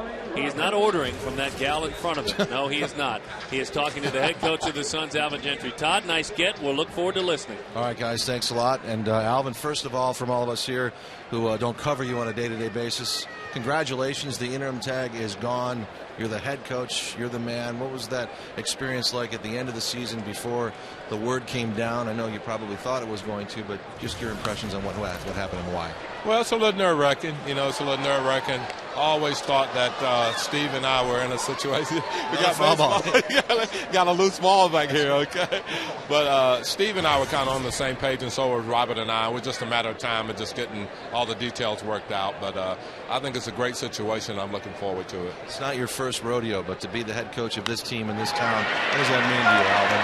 Well, it means a lot. I think this is a great sports town. I think, even with the Diamondbacks, I think you got to give these guys a chance. I think you'll see they're going to come on strong at the end. But it's a great sports town with great fans. And, our goal is to get back into the playoffs and be playing in June. I hate to ask you this, but it is the news of the day. Do the comments of Amari Stoudemire in late May mean anything at this point about what he might want to do and where he might want to play? No, I don't think so. It's kind of one of those things. He was in D.C. at the time, and he's just hanging out. So I don't read anything into that. We love Amari here, and I think you can see that he plays well in this situation, in this system, and we want him back, and he's going to be back. Darren, take that one, and I'll finish it up with Alvin. Well, it's an RBI for Parra. We'd appreciate it if you kept talking, because when you do, the Diamondbacks score runs. 10-5. Okay. Continue on. All right. Alvin, what about training camp? Is there something new on the horizon that you could share? Well, I don't know. We've got a lot of areas that we're looking at. We've had a great time in Flagstaff. We've been in Tucson. We're looking at a couple of places, maybe even a great area like San Diego or something like that. But nothing has been signed, sealed, and delivered yet. But wherever it is, we're looking forward to it. And like I said, I'm excited about the opportunity to coach a Steve Nash or Amari Stoudemire or Shaquille O'Neal. And I think it's going to be a great year for us. From day one, the head coach of the Phoenix Suns. Good things happen to good people, Alvin. You're a class act. Thanks for letting me hang with you here. Oh, that's sure. Hey, don't give up on these guys yet now. The rally caps are on, okay? A true coach. A true coach. Nice. Down 5. Keep pushing the ball. Keep pushing the ball. Stay to your system. Make your free throws. Play defense. All right, guys. We'll send it back. Thanks, Alvin. Okay, sure. Thanks, guys. Great job, Todd. We really appreciate that. What a class act Coach Gentry is. Yeah, we need to start watching the Suns these days. Get them back in the playoffs. Looking forward to that. Looking forward to this getting a little bit more interesting. Let's see what Justin Upton could do. It's just the bottom of the 5th inning, folks.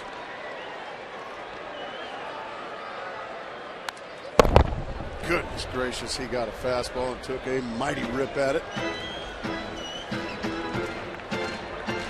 Ryan Roberts, Gerardo Parra combined to put another run on the board. And look who's warming up, Darren Sutton. Daniel Schlereth is warming. The new kid. Why not? He's here. High fly, right field, a long run for Frankfurt. Still coming, can't get there.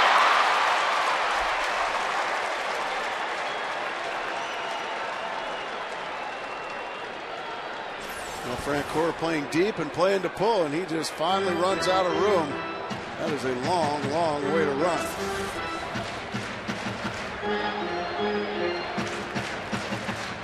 So Justin Upton, one more crack at Jair Jurgens.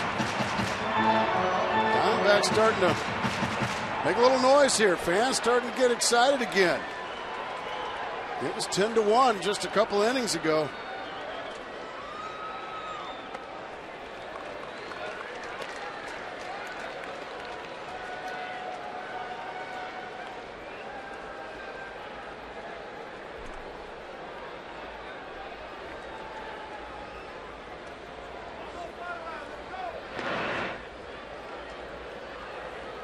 Ten runs, 12 hits, and an error for the Braves. 5 runs, 8 hits, and 2 errors.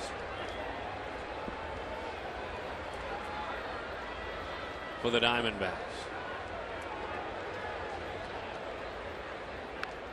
Just hanging around on a good slider down and away. Well, that's just an example of just how far Justin Upton's come. That was a super pitch there by Jurgens.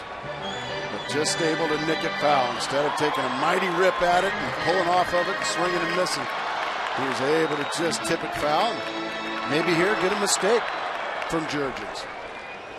You can fight off the nasty ones. Eventually a mistake will come. Let's see if it happens here. The 1-2. He's swinging for it, isn't he? And he got a pitch in the middle of the plate, but he fouled it back. Don't forget the Cleveland Indians against the Tampa Bay Devil Rays. Certainly bears mentioning, if only for hope. Rallied from down 10. Yeah? Down 10 this season. And Darren, there is still a lot of ball game left. A boatload of ball game left.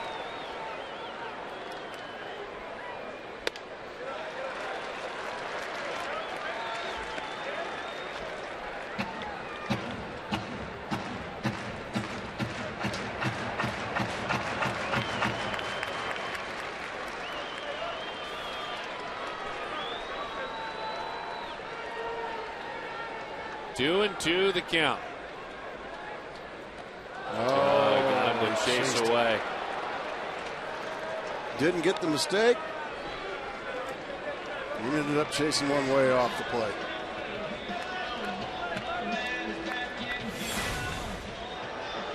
Well, let's see how he disposed of him. Fastball down the middle. Fastball down the middle. Miss.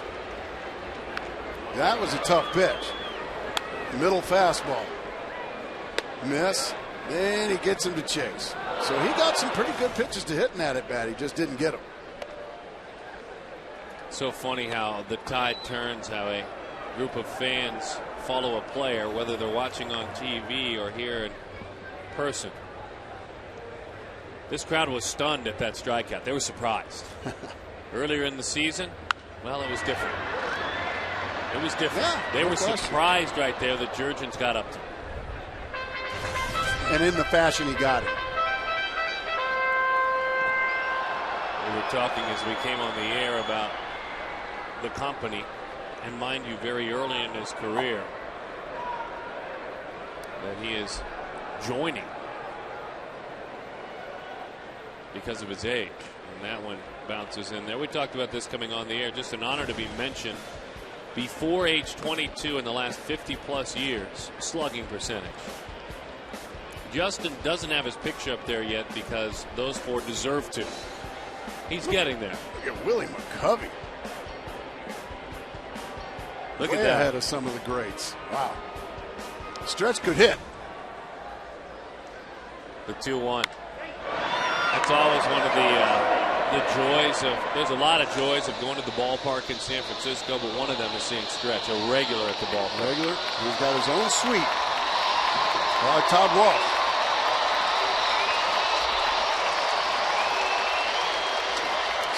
Stretch doesn't get around too well anymore, and as his age climbs, but he doesn't miss too many games, Darren. Still bleeds for the Giants. The 2-2. Hey, don't forget to browse from the largest selection of authentic team gear. You know, official hats, t-shirts, jerseys, and collectibles. Look like Steve and Drew. You can get team gear straight from the source. Visit dbacks.com/shop. That'll do it. And it's all the team reads for tonight, folks. Congratulations. Got him in 5 innings. Already in the bottom. Already of the in the fifth.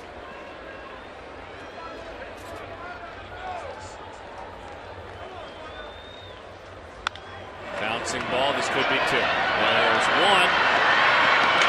And Steven reaches on a fielder's choice ground out.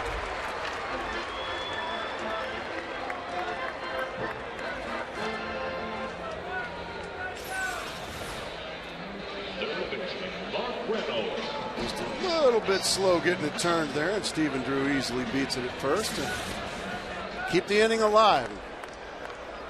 When you got a guy like Mark Reynolds, who's always got that puncher's chance, sometimes all you need to do is just get him to the plate. All right. Ooh, he got a fastball in the middle of the plate at 94, though. Jurgens rearing back, letting that one rip. Oh, well, we're humbled by that. Come on now. The 0-1. I don't know if I've told you folks in a couple of years here now, it's been slipping my mind. But when you come to the ballpark, bring some signs. I mean, we need more signs at the ballpark. It's good to hear you finally say that.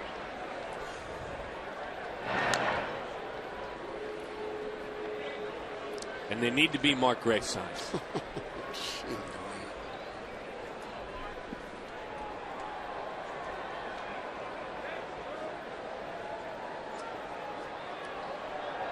The 1-1. Fouls that one off. Nothing wrong with bringing a sign that says we want tacos, because if the Diamondbacks score 6 or more runs, now the Gracie will ring his cowbell, and Taco Bell is giving away 3 free tacos with the purchase of a large drink between 4 and 6. Yeah, 6 runs equals a cowbell. And 3 tacos. Oh, can't wait. All right, Mark. 2-2 the count. One more, Gracie. I'm getting a little greedy here. Just one more run. 10-6 at the end of this inning. You just want one more? You don't want a 2-run homer, huh? There we go, folks. Thank you for making that. That's really well done, ASU fan. Tell your friends, because I just mentioned that for the first time tonight. Got him out front. Reynolds goes down on strikes. Jurgen certainly not flawless at all. We're very flawed up here. We're humble, but very flawed. Not deserving of that.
I could tell you what he throws. Better said, let's have Daniel tell you exactly what he throws when he goes to the mound. I throw a two-seam fastball, and I don't really throw a four-seamer. I got to work on one of those, but a two-seamer. Throw a 12-6 curveball, and I've been working with a changeup this year, which has actually been a pretty consistent pitch for me. So I'm not going to get away from that. I got a pretty good plan going right now, so I'm going to stick to that and see if I can get some guys out up here. Well, and here it is, his Major League debut, pitching this year in AA Mobile. 15 games, 3 saves, a 1.42 ERA.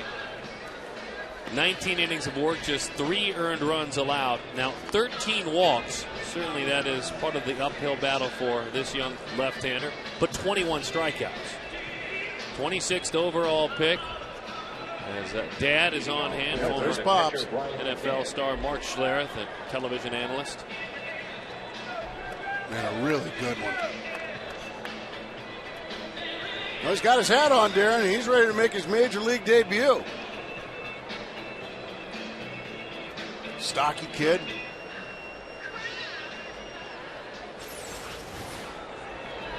That's great.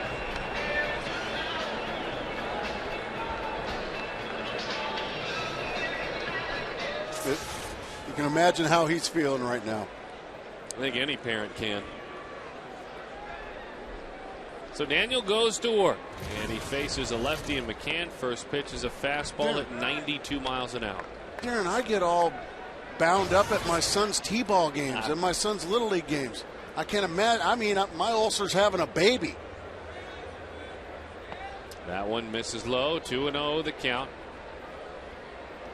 He worked last night in the ball game. He pitched in AA last night. And a lot of times, as his boss looks on right now, Josh Burns, a lot of times you might find out before the game. You're going to work a little bit, and then we know you're going to the big leagues. In on the hands, good fastball there. The game ended at about 10 o'clock last night in Mobile, Alabama. When that game ended, he still didn't know. All right, get back in your seat. He still didn't know, and then he found out after the game at 10 o'clock he had to be on a 7 a.m. flight the next morning. He had no clue he was coming to the major leagues. Breaking ball, and it misses away.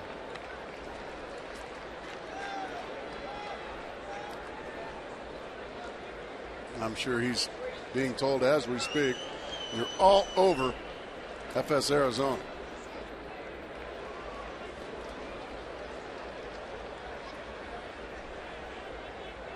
The 3-1. Hot shot. Tracy lost it. Schlereth gets there, and a nice job.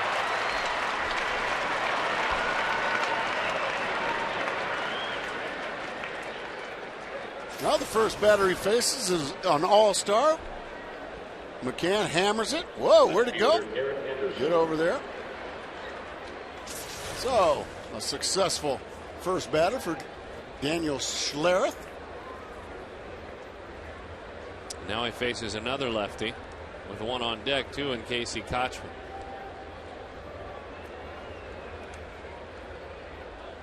That's great.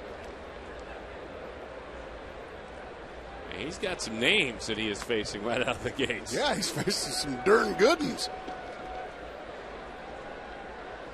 McCann, all-star. This man, believe it or not, has close to Hall of Fame numbers in Garrett Anderson. The left arm has some fire in it, no doubt. 93 miles an hour.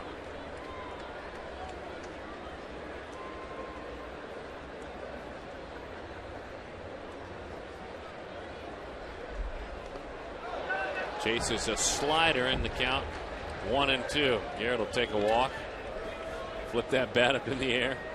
That's a pretty good hook when you can make Garrett Anderson take a hack like that.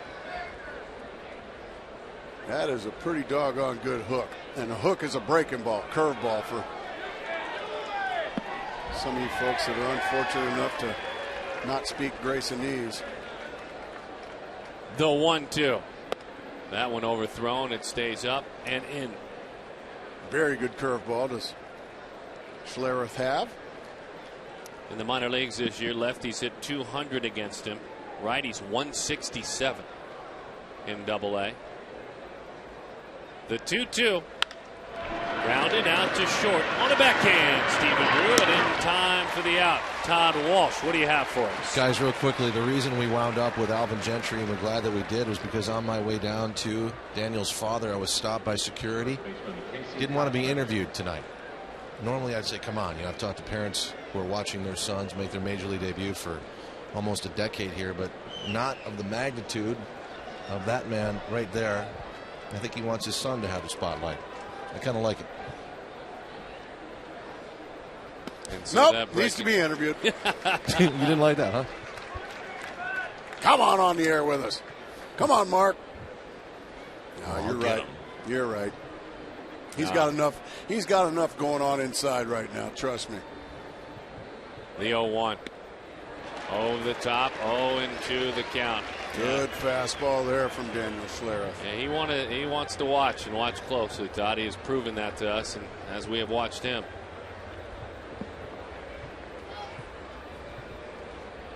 (10-5), but it doesn't matter right now as we watch this young lefty break into the big leagues. And it's a ground ball and a foul ball.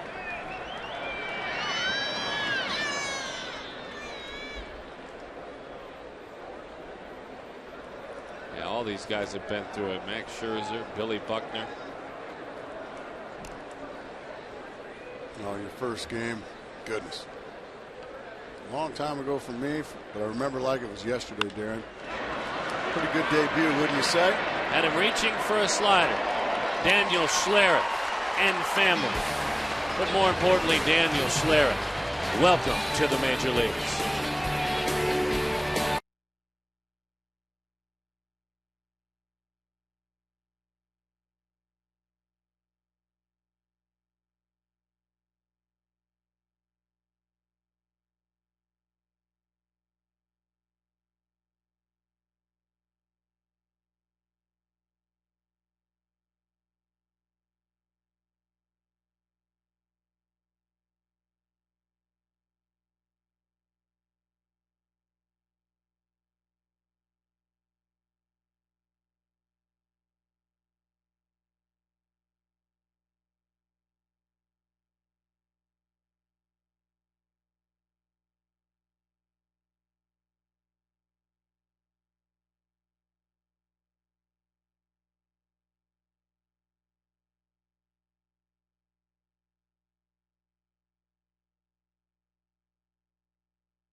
As you said, a Little League game or a soccer game or a Major League Baseball game. Daniel Schleris, high fives all around. What a year it's been. You know, it wasn't too long ago he was pitching in college. Before the game, he remembered. I didn't sleep last night very well. You know, this is what I've been waiting for my whole life. And, last year I think we're in a regional right now in Michigan. So it's a roller coaster for me right now. I'm going to try to, take it all in. This is awesome. This is what you dream about as a kid. So I'm really excited to be here. Good attitude. No doubt about that.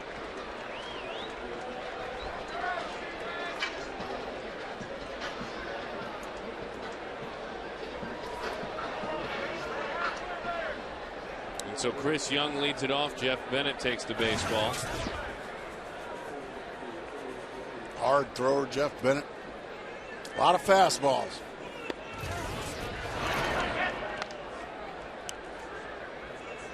One 1-0 or 0-1 the count, I should say. Speaking of college baseball, ASU is up 9-3 in the fourth at Tempe.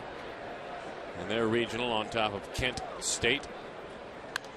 Is that one fouled back? Gracie, good try there. Just missed it.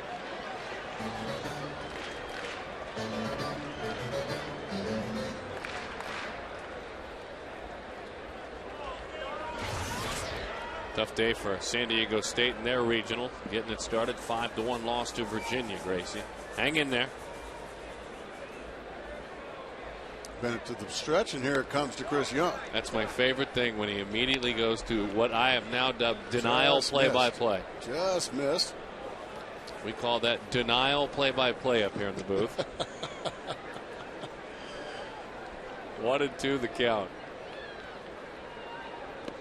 I must admit, that's a double elimination situation, yes. Right? All right. Yes, but their big horse, Steven Strasburg, got beat. That's the first loss all year for Strasburg. So do you think Washington maybe wants him to pitch tomorrow in the losers bracket game? I don't think Tony Gwynn will be having that. No. Obviously we kid there, as that one is away.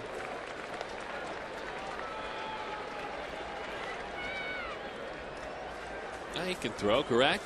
Let's get him back out there. A little action in the bullpen. We'll see. Had a very quick inning. Chris Young still underneath the baseball, hitting the bottom of the baseball. Well, when he hits the middle of the baseball or the top of it, that's when he is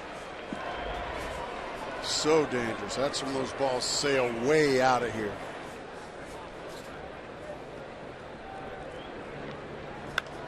Oh my goodness. That ball would have hit him in the chest. And there's the bat.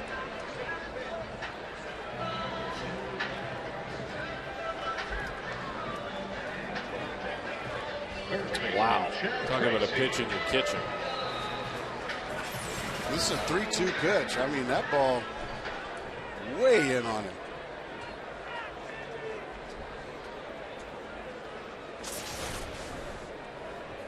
Not much fun at all there, that at bat. Here's the offensive hero tonight, Chad Tracy. How good does he feel? He wants his team to win. He's hoping his team can climb back in it. Sometimes your psyche needs to be massaged and gain some confidence as well, as that pitch is in from Bennett. 1-1 the count. Chad Tracy coming in his last 19 games prior to this great night tonight was 4 for 51. Just way too talented of a hitter to have that happen. Oh, hit that one right on the toes. Really nice play by Yunel Escobar. Oh, this ball smoked too. He caught this ball behind him.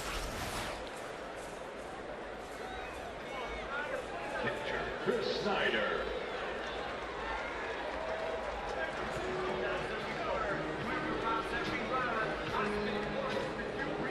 All right, Chris Snyder. Getting excited? Feeling it for Chris Snyder here, Darren Sutton? I'm feeling a long ball. Really? You're calling a long ball? Long ball. All right, here it comes. A high strike. 0-1 the count. Darren Sutton's calling a long ball for Chris Snyder. He hit a ball off the center field wall his first time up. Mm-hmm. He grounded out his second. Let's see if he can go long ball for Darren Sutton. Ooh, boy, that was it. Of course, we'd call that a taco ball if he hit one out. Ooh, that's right. That is right. You like chicken or beef tacos? Beef. Felipe Lopez on deck. Soft or crunchy? Soft. See, I'm more of a crunchy guy. That one is away. 1-2 the count.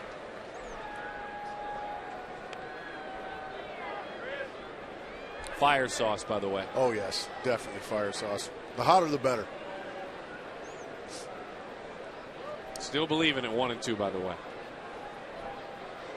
If you can battle back into the Here it hitter's comes. count.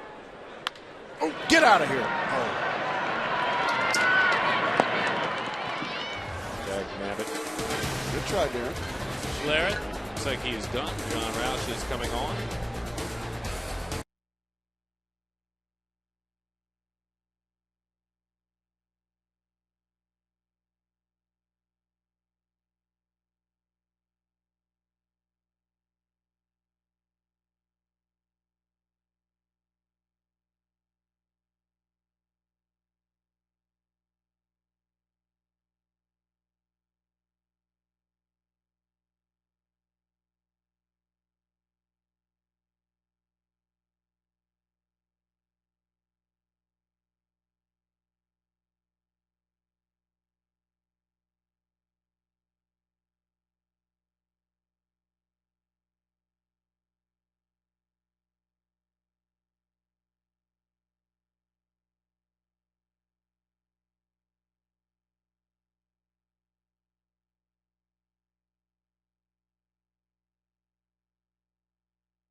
AT&T, the nation's fastest 3G network. AT&T, your world delivered and delivered live.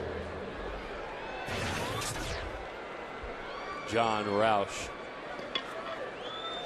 takes over, a 6.86 ERA this year.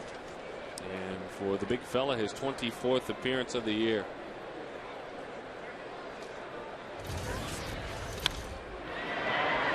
Popped up to the right side. Let's take a look at our Chaz Roberts cool play. We talked about it up here, a couple of dads, what it's like to watch your kid play sports, any level, let alone when he makes his major league debut.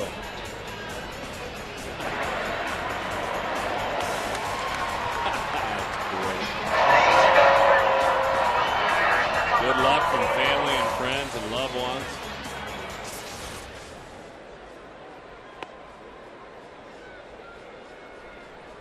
Miguel Montero is in. He is catching. Forward to hearing his song when he hits. 1-0 the count. Breaking ball. And he will lead off the next inning. Oh, you are mean. I love Miguel. He's a joy to be around. We absolutely love Miguel. Breaking ball is low. His song. Oh, man. There he is. The mischievous one himself. Saw him in the elevator today. Shanked foul. Go to 2-2.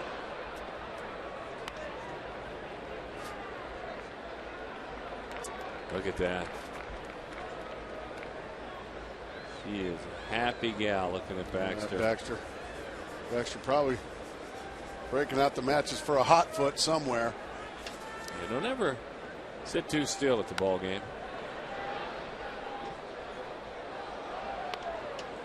Baxter's got a lot of Burt Blyleven in him. Hot foots and whoopee cushions. He got me again. I went to get an iced coffee before the game, and one of the pieces of ice had that fake fly in it. Oh, did it startle you? Yep, very much so. The fly in the ice cube. Something else startling is some news out of the National League West today.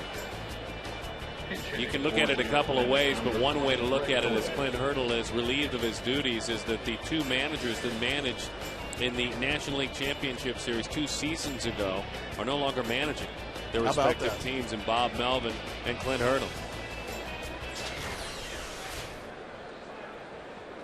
In Colorado, put a 3-0 whipping on the San Diego Padres.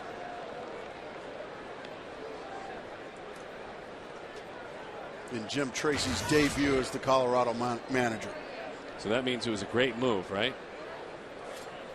Today it was.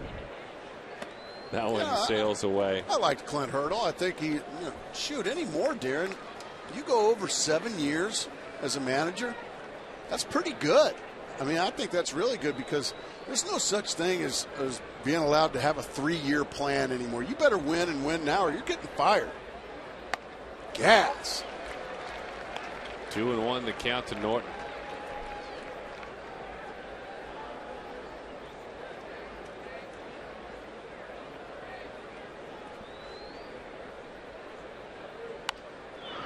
That one lifted up and into the seats one more time. 2-2 the count. Hey, a big happy birthday to Kim Cowart down below. The fine establishment right behind home plate. You can go and get a beverage or a snack.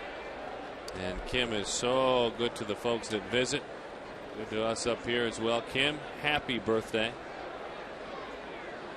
And if she's around and listening, tell her we said so, please. And thank her for everything. We'll kick it on out to the post game set in a moment, where Mark McClune is standing by. Big Mac.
Beal had to face 3 tough left-handed hitters.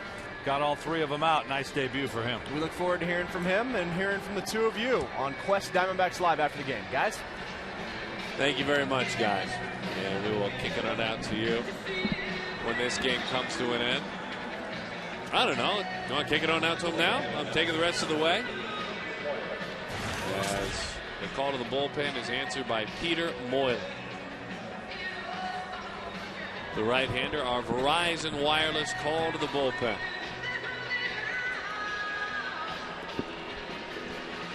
Everybody's working for the weekend, Mark Grace. We can hear it. Lover boy. Everybody needs a second chance. You're working on the weekend, my friend. Big televised game nationwide. Mark Grace up here, Fox Network with Kenny Albert. We'll be looking forward to checking out your work tomorrow. That's good for the Diamondbacks to go nationwide. You bet. Take care of Kenny. Don't manhandle him like you do me. Push me around. Kenny's a good man. He'll manhandle me, I'm sure. As that one is in at the kneecaps of Miguel Montero. His song Chacaron that we got used to. Did we get it? He changed it. He changed his song the other day. And I think we might have to take the blame. Wait. We? I think you might have to take the blame. Well, I went to him and manned up and took the blame. There was, we won't name names of at home who maybe brought up the fact that the guys are getting on your song, but it was requested by someone in his world that he should change it. Ooh, he chased a sinking sidearm fastball from Pete Moylan for strike 2.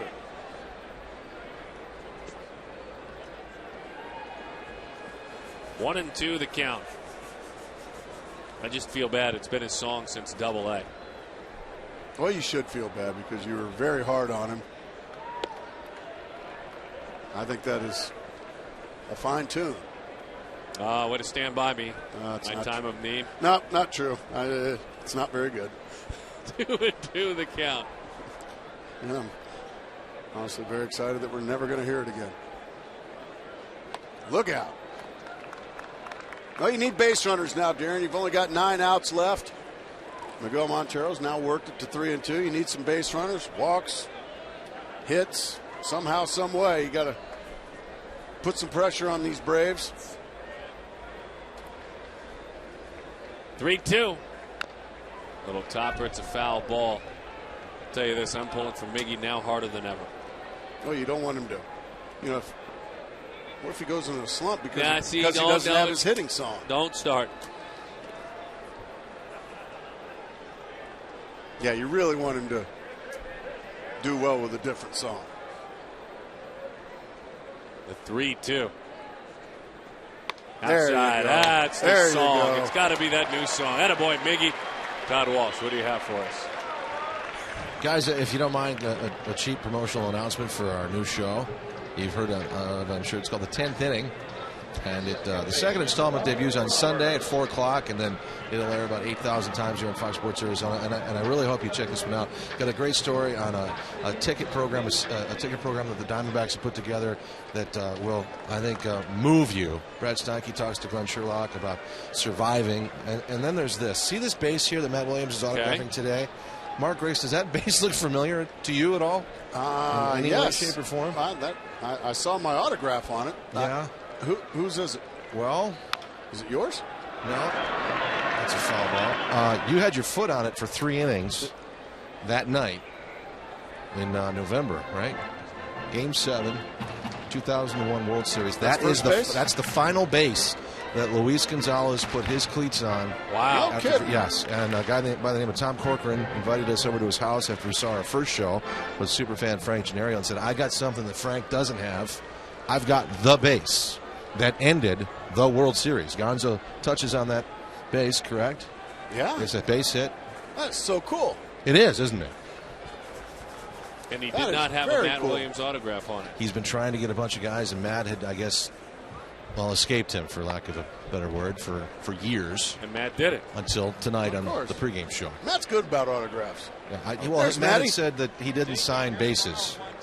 He said he doesn't sign bases? Whatever that means, but he changed all that tonight. So that's just part of the show, the 10th inning. We also celebrate Luis Gonzalez in his 30-game hitting streak. There's a base hit. Well, here you are. That's why. I mean, literally. Dust me off. When my option comes up, pal, I'm done. They're just going to say, well, we want the guy who gets all the hits to talk the whole game. Don't say that word option. Anyways, Sunday at 4. It's the 10th inning. We'll look forward to that. Yeah. The base. You touched it. You had your foot on that. Quite a few times. You have to have your foot on the base for infield outs, ground balls. So, yeah, that was a 3-hit night. My bad. Wow. A night you didn't even know you were playing. One of the greatest Game 7s, I'm sure. Now, were you working it, Todd, or were you a fan? Yeah, I was working. Okay, again, I apologize for my ignorance. I was actually playing in it, but but what a Game 7! What a Game 7! Classic. Roger Clemens, Kurt Schilling, and it went down to the final. Just the way a Game 7 should be. And you did not know when you came to the park if you were starting. I had no idea. Fired up when I found out I was, though. Eternally grateful to Bob Brinley for that. Well, there's base runners, Darren. We were talking about that, Todd. And the most timely of hitters. Right here for the Diamondbacks. He's singled with a runner in scoring position back in the 5th inning. As that one sails away, he is now this year 10 for 14 with runners in scoring position. Amazing. Those are coach pitch numbers.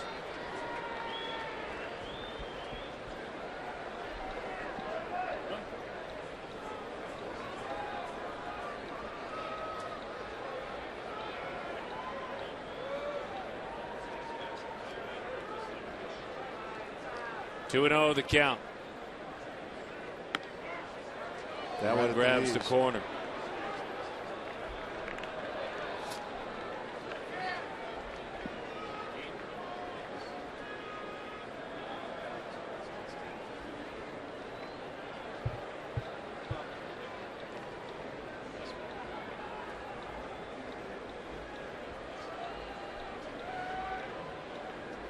That one is outside. When you think about those 10 hits with runners in scoring position, Eric Burns has 9. Stephen Drew has 6. Connor Jackson has 7. Justin Upton has the same 10. Chris Young has 3.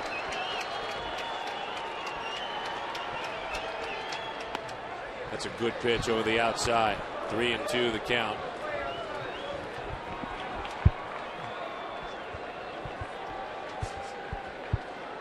Justin waits on deck.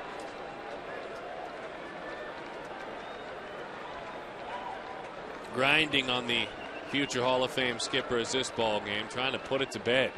It won't go to bed. Base hit with a runner in scoring position. Miguel Montero, dancing to the beat of his brand new song, comes around to score. And it's 10-6 with Justin Upton now, his opportunity to hit. Very, very interesting, if anything, right now. What an incredible hitter Gerardo Flores with runners in scoring position. Just goes right with the pitch, down and away, swats it over there to the left side. There's a lot of hits over there. That's why this kid's going to be around a long time. He is already what they call a professional hitter. We've got free tacos, by the way. Oh, my goodness. Yes, we do. That is a taco RBI. Man, I love tacos. Just don't really like them with arms. 10-6 is the score. A rare 0 for of late. For Justin Upton, he is 0 for 3.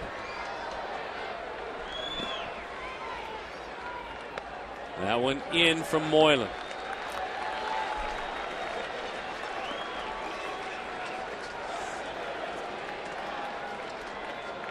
And you can see the patience he has shown. Not only that, driving the ball, .415 on base percentage. It's all part of it when you're that talented. Taking there, 1-1 the count. And just to finish the thought, on the Diamondbacks, only Mark Reynolds this season has more hits with a runner in scoring position than Gerardo Parra. Unbelievable. How about another one here? In, and it's 2-1. Justin has 4 hits in his last 11 at bats in this situation. He has 2 homers and a triple of those 4 hits and 9 RBIs. Bobby's not comfortable anymore. No, you can't be. 10-1. Now it's 10-6, and still a lot of mess out there.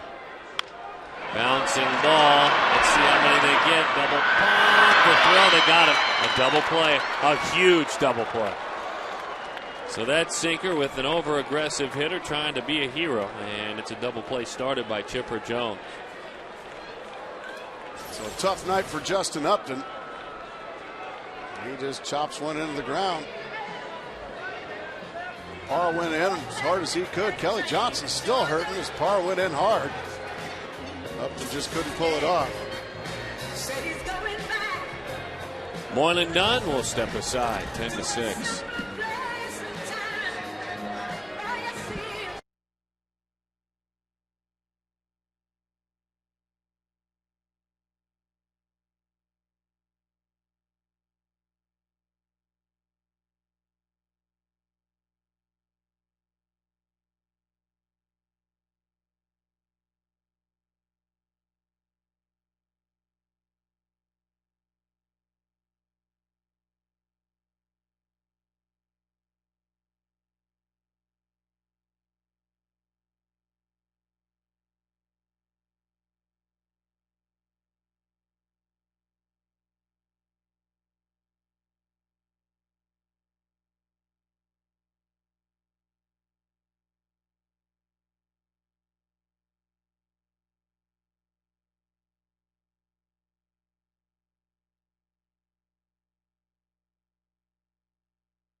Clipped with that slide. Yeah, it didn't look like there was any contact, did it? We're going to look at the best look. Maybe if it was just a clipping somewhere on an ankle. Let's see. Starts with a ground ball to Chipper.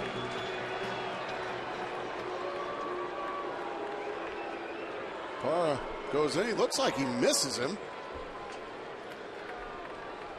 He was never on the bag, it didn't look like. Yeah, he might have got that left foot. I think he just got foot on foot, spikes on that foot.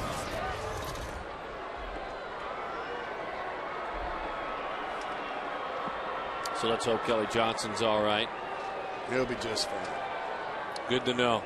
Here's Stephen Drew against the lefty, O'Flaherty. Well, he'd love to get more than one in this inning. We're going to need something heroic here from Stephen Drew off Eric O'Flaherty. He's the left-handed specialist, and you can see you have to hit him. He don't walk many. He jumps ahead promptly 0-2 to Stephen Drew.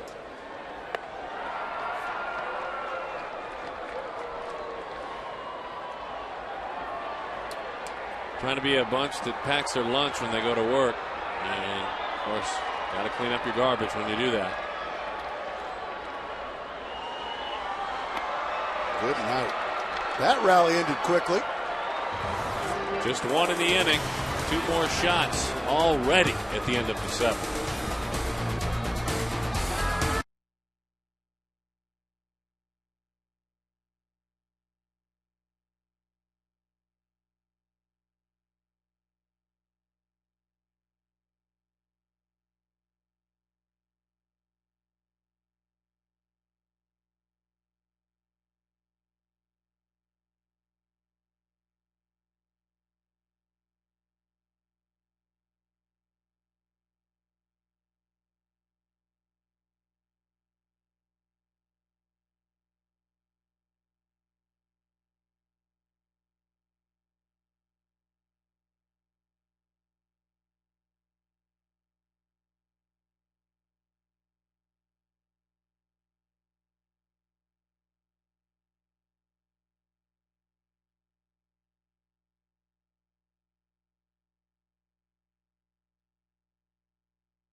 Hidden fees. Taking a ride. Some of those folks riding to the airport, getting out of town. FreeCreditReport.com out-of-town scoreboard. To get your free credit report and score, go to FreeCreditReport.com. Know your score. Funny commercials.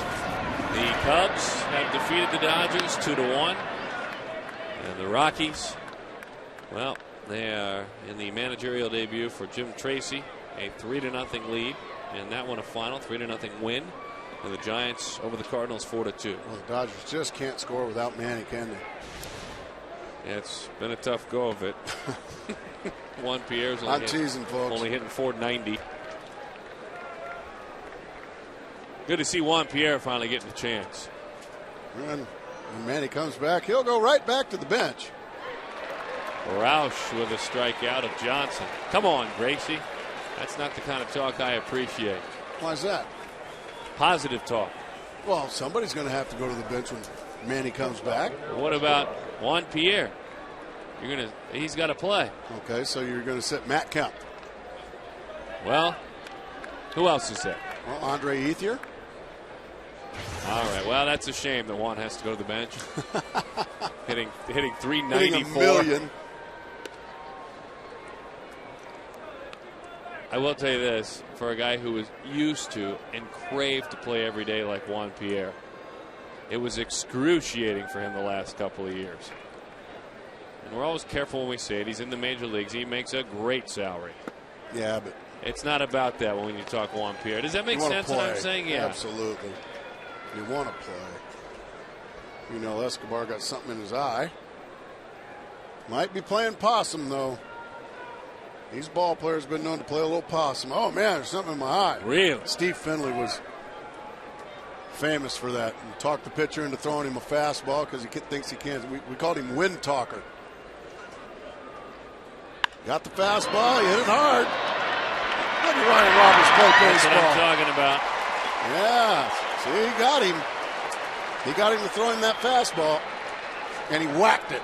But right at Ryan Roberts, who made a nice play. Roush thanks him for his efforts. Good shot there. Don't you fall for that old Jedi mind trick, John Roush.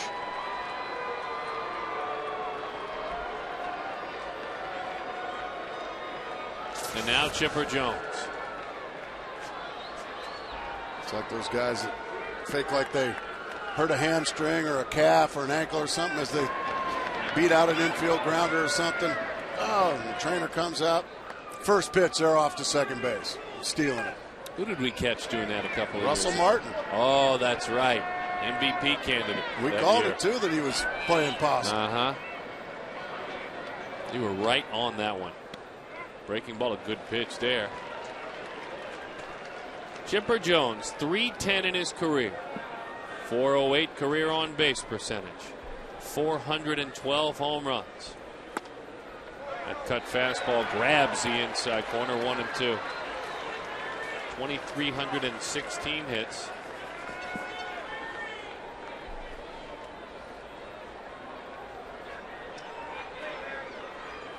That fastball up and in.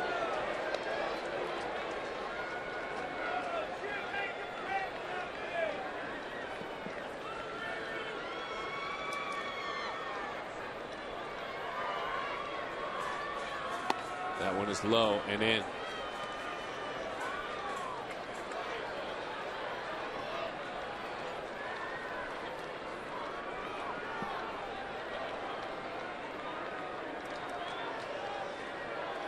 Jones quiet in the box as he awaits the 3-2.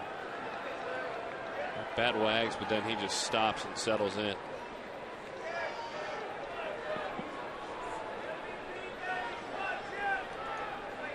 Three-two. It's high, it's ball four. Quiet in the box. Chipper remembers a long, long time ago when he learned that. Well, my first hitting instructor when I got to pro ball was Willie Stargell. And the one thing that he always told me that I will never forget is slow feet, quick hands. If you have slow feet, you'll have quick hands. If you have quick feet, you'll have slow hands.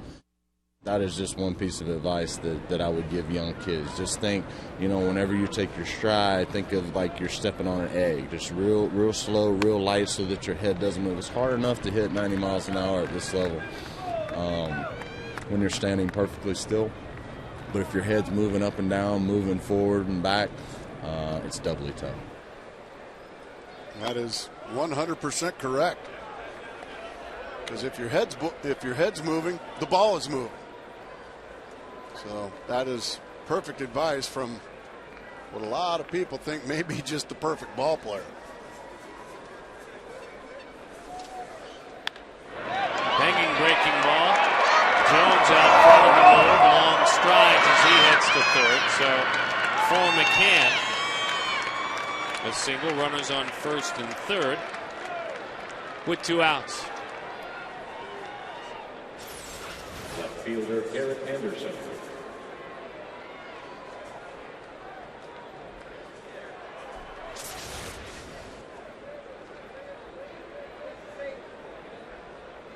It's funny, you look back on certain things when you sit in my chair that you remember throughout the year, moments in the game, but also conversations you're fortunate enough to have. That a couple of weeks ago was one of them.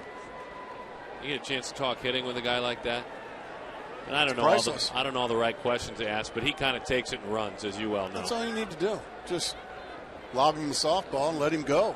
And if you happen to catch a superstar on a good day when he feels like talking, feels like maybe letting you in on some things, man, that was classic. Great stuff. Well, again, when you talk with, for me, what is great when you talk to all-stars and guys like that, you can almost ask the simplest of questions. Where do you like to have your hands when you hit? Explain. Talk to me about balance. How about getting that foot down? What's up with that? And these guys just often go. You helped me last year. You and I had a great interview with Albert Pujols. You don't forget those. You just don't. I still remember all the fundamentals, and I remember the mindset. I can't do it anymore, obviously, at this level. But I remember all the things, the drills that you do to try to make yourself better. All the hours of practice. Good pitch there from Roush.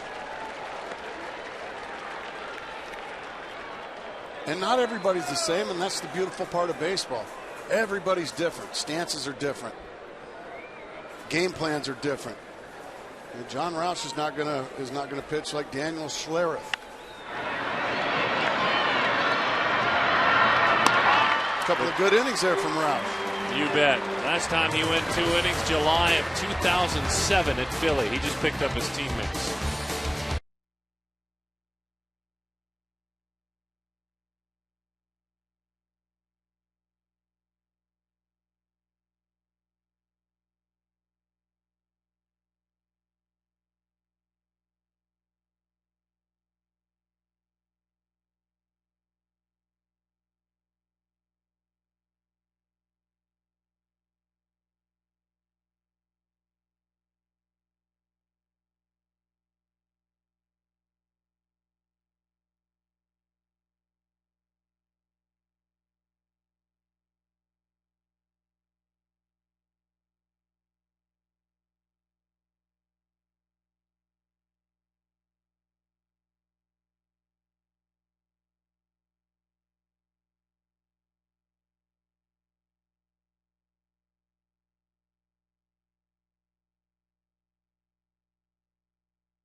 Loans in-game box score. It's worth looking at because, again, Ryan Roberts doing his thing. Gerardo Parra as well. A rare off night. Still maybe more chances for Justin Upton. He's spoiled us lately. This club has racked up 6 runs.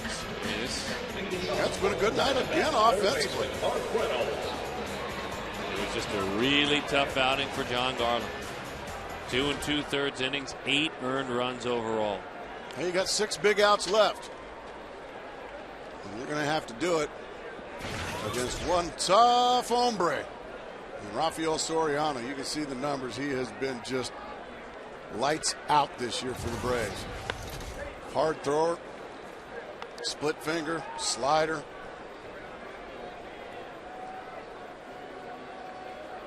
Had a couple of great seasons with the Seattle Mariners. For being hurt here with the Braves, but he's back and he's thrown a couple right past Mark Reynolds.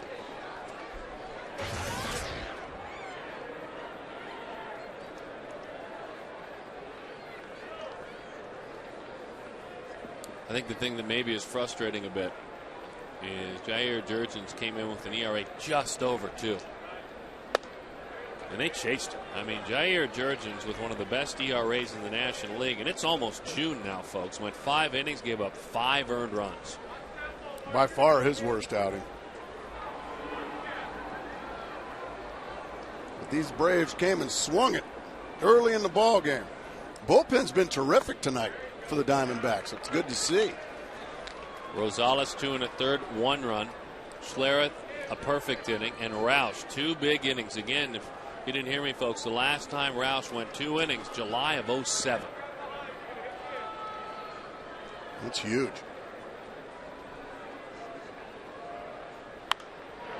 Popped up and into the seats it goes. Well, I didn't have a chance to ask you because I know you like to weigh in on some of our new features as the color analyst in charge up here. What did you think of the out-of-town scoreboard and our fine new partnership with FreeCreditReport.com?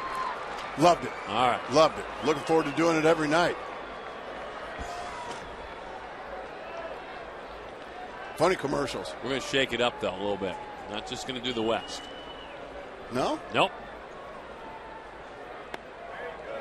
We may just pick one game, like Sunday. Oh, we can? Sunday, Zach Greinke is pitching. Okay, so we'll just follow that. Why not, right?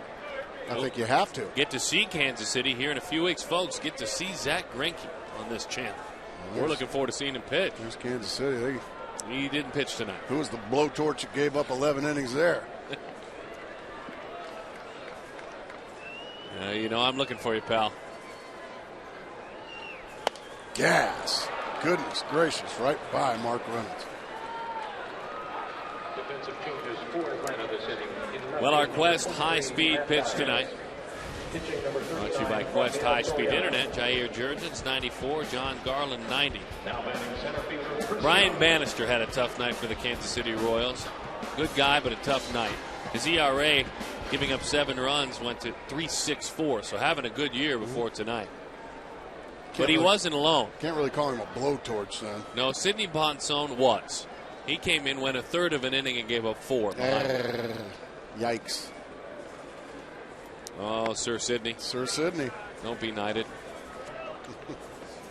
I like Sidney. I do, too. I'm a fan of his.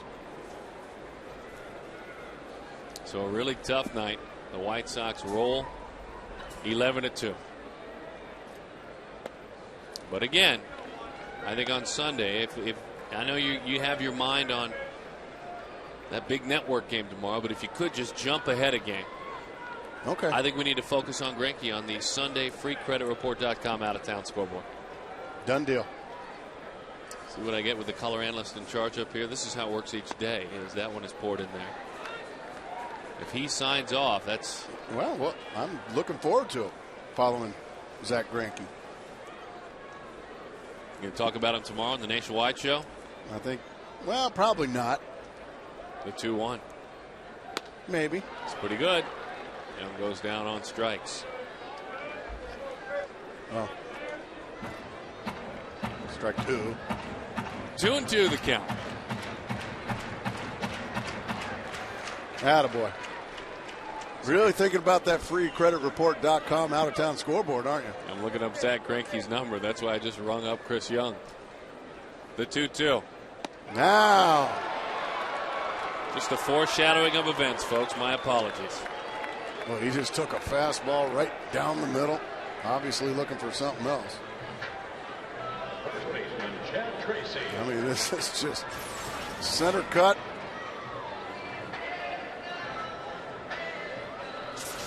Tom Hallion.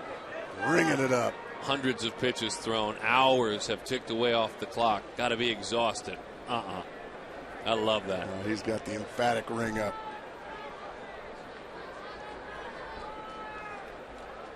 Here's Chad Tracy.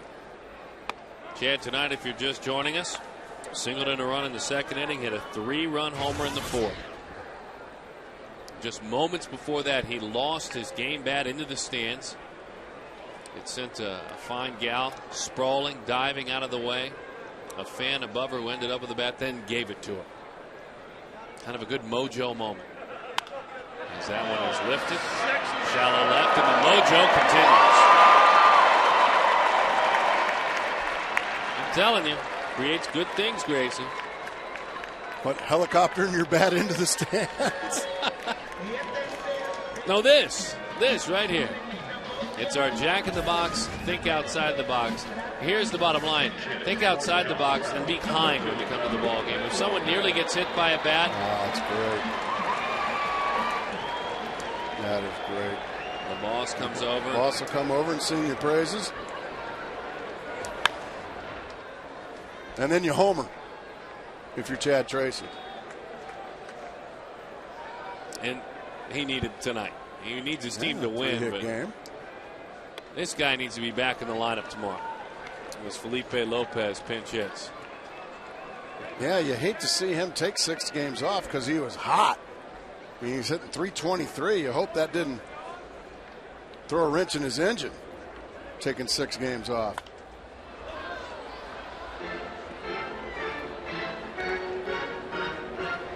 One and one to count.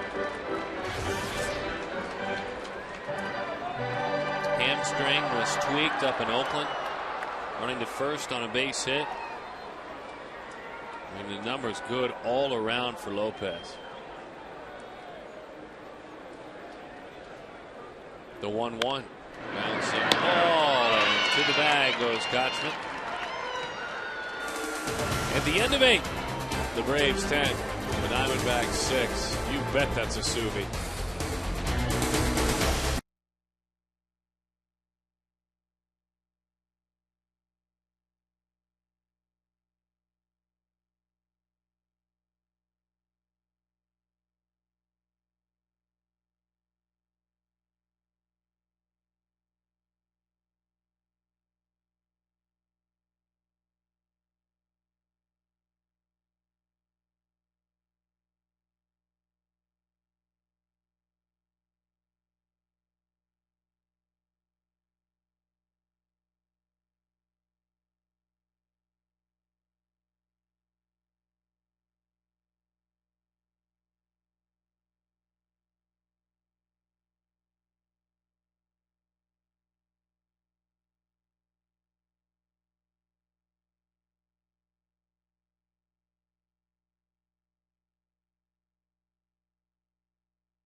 Of Arizona, top of the 9th inning. Happy birthday. Very happy birthday.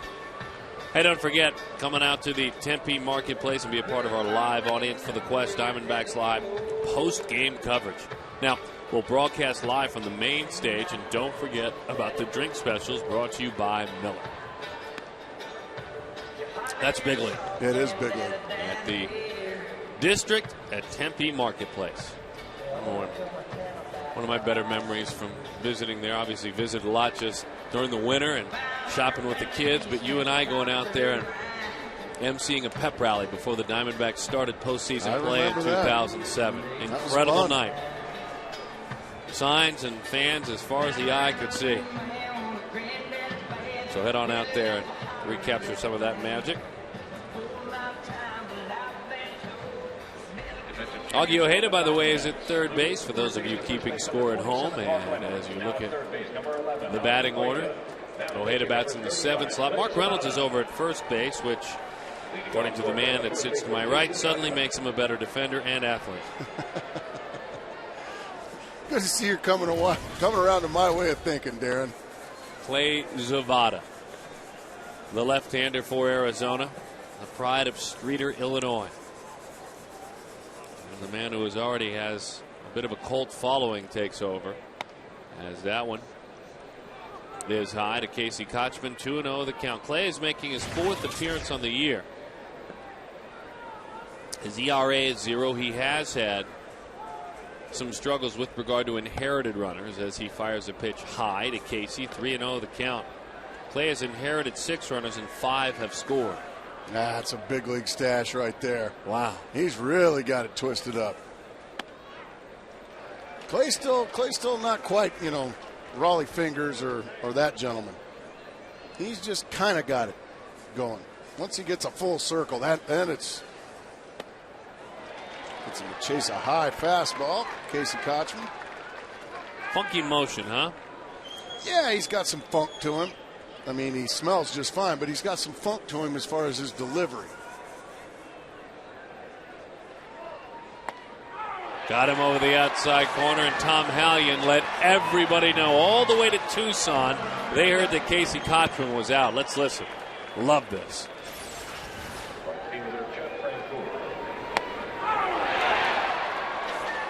That's beautiful. That's a bad feeling when you're a hitter, though. You know what you like to say up here, one of my favorites. You'll be just fine. 16 years of service for Tom Hallion, as that one is popped foul into the seats.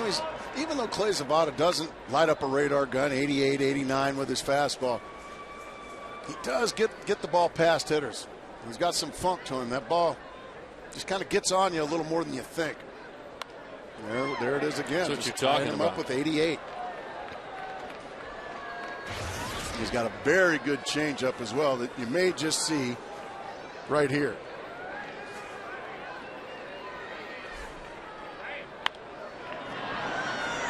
That was it. He got a very feeble swing, but he was able to fight it off. Was Jeff Francoeur. Frenchie, as they call him with the Braves. Pretty good nickname. Pretty good nickname.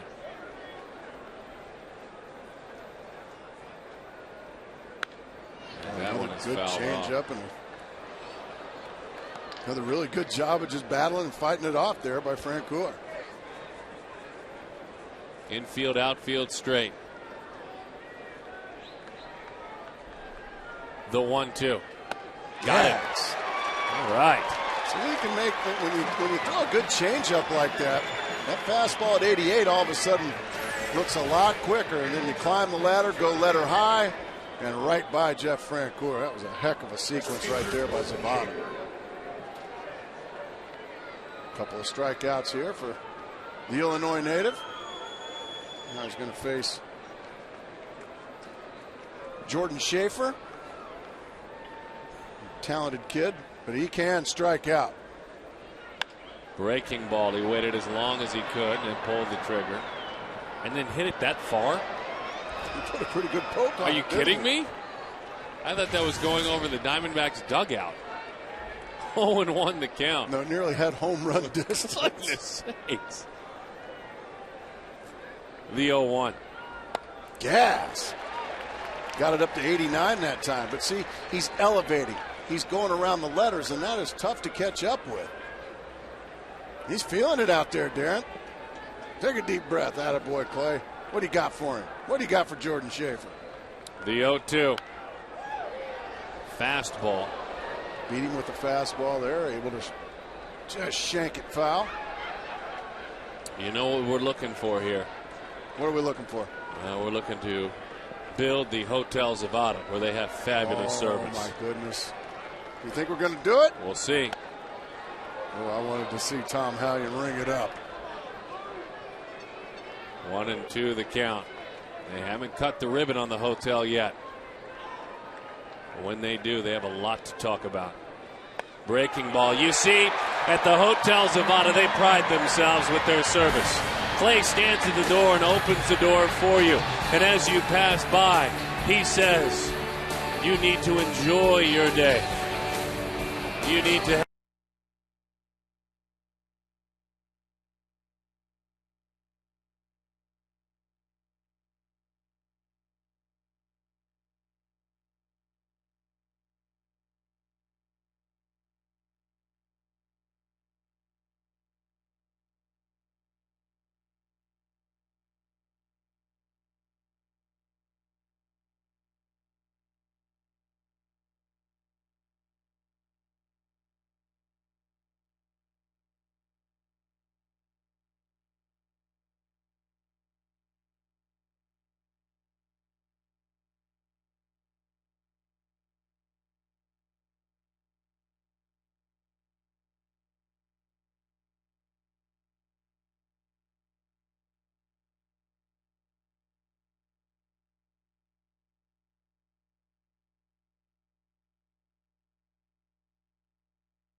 Sunday, NASCAR on Fox heads to Dover, Delaware, where my guy, Kyle Busch, will try to defend his title against a full field of the world's best drivers. Coverage of Sprint Cup Series racing presented by McDonald's from Dover begins Sunday at 10:30 a.m. in high definition on Fox, capital of Delaware. Dover. That is a big league read. No, thank you. Oh, yeah, Kyle Busch is my guy. Sure he is. Mike Gonzalez going to rock and roll out there for you. This is fun stuff. Watch Mike Gonzalez take the mound. Oh, yeah. Come on. Come on. Come on. Dance with me. That's pretty good right there. I'm thinking of some angry song. You go with like a 70s soft rock song. I liked it. No, I liked it. That was a little soft, wasn't it? I apologize. The 1-1. What are you thinking here when you see Mike Gonzalez rocking? Are you thinking more Metallica, or are you thinking more, Chicago? Chacaron, Miguel Montero's old song. The 1-2. Did he come out to Chacaron? No, it's not back. Here he comes. All right. I like that. And Hallion brings up Miguel Montero, frustrated with that. But again, Tom Hallion, the pride of upstate New York, went to the University of Buffalo. Listen in. I think Tom's had enough of about a 3-hour and 5-minute game. Montero none too pleased there.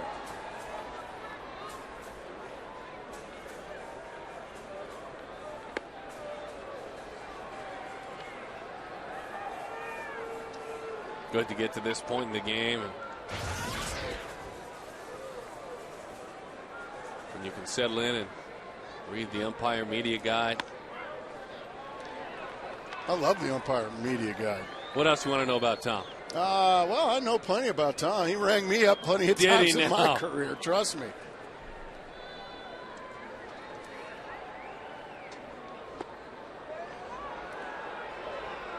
That one dives in.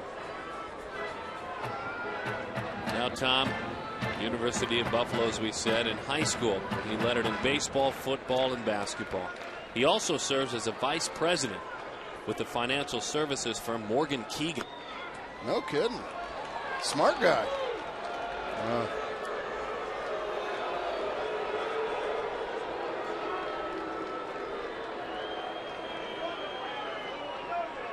Rocking and rolling. Here we go. Gas. Right by Ryan Roberts. Yeah, we got to go a little more hardcore rock and roll there. I'm thinking maybe Pantera.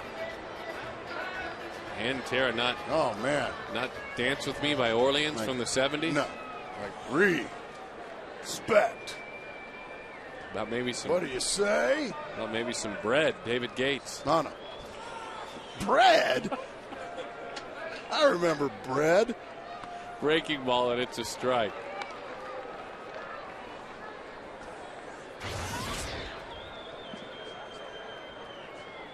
My boys from Seven Dust would probably love Mike Gonzalez. The 0-1. That one a little bit low. Yep. Maybe a little wings. No Simon and Garfunkel. Oh, okay. Seals and Crofts, anything like that. Chopper to the right side. Bobble. Everybody's safe. I'm sure that will have to go as an error there on Kelly Johnson. That was really an easy hop. He just flat out kicked it. What should have ended the ball game ends up not being a little topper. Big hop. Kelly Johnson just flat out kicked it. And there was a big error back in the fourth inning of yesterday's game. But it gives Justin Upton a chance to. One more chance. Yeah, atone for a tough night. He's 0 for 4. Talk about a guy that was dialed in for a couple of games. He's 0 for 4 tonight, yet in his last 3 games, he's 6 for 12, including tonight. Yeah. Sometimes a guy like him, just give him one last chance, and he may just make a loud sound here. He's laid off a couple of breaking balls to get to 2-0. I would imagine if he gets a Mike Gonzalez fastball here, and Gonzalez throws hard. If he gets one here, he may just come unglued.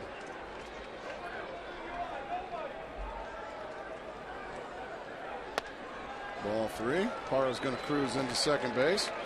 That is defensive indifference, Darren. I know that's one of your favorite rules in all of baseball.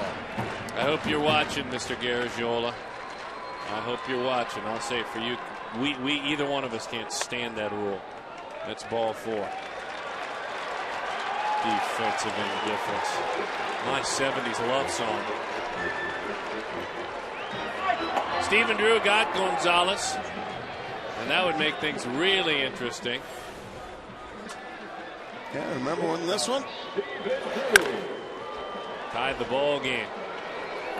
Atlanta would go on to win the ball game, but lefty on lefty, Stephen Drew got it.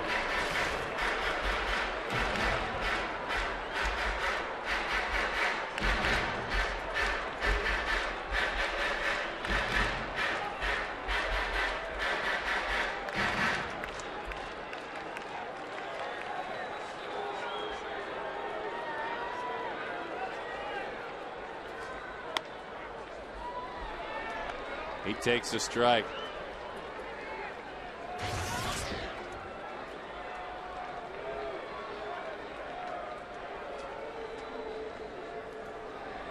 The 0-1. Oh, nearly hit him there as it sails up and in.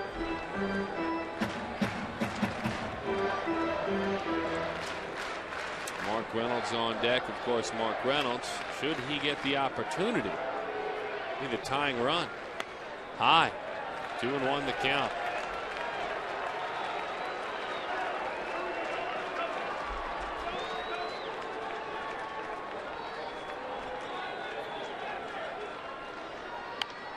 2-2 the count.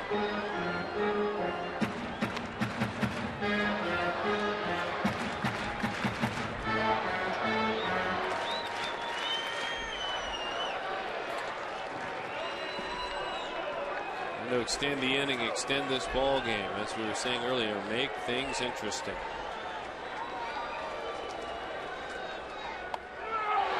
And that'll do it. Gonzalez wraps up the ball game. Lefties had handled him this year pretty handily. A 348 clip, lefties on Gonzalez. He finally got one here, and a big one. You could see Ryan Roberts was frustrated from the moment his at bat ended. He sits still on that bench. And that'll do it for Tom Hallion.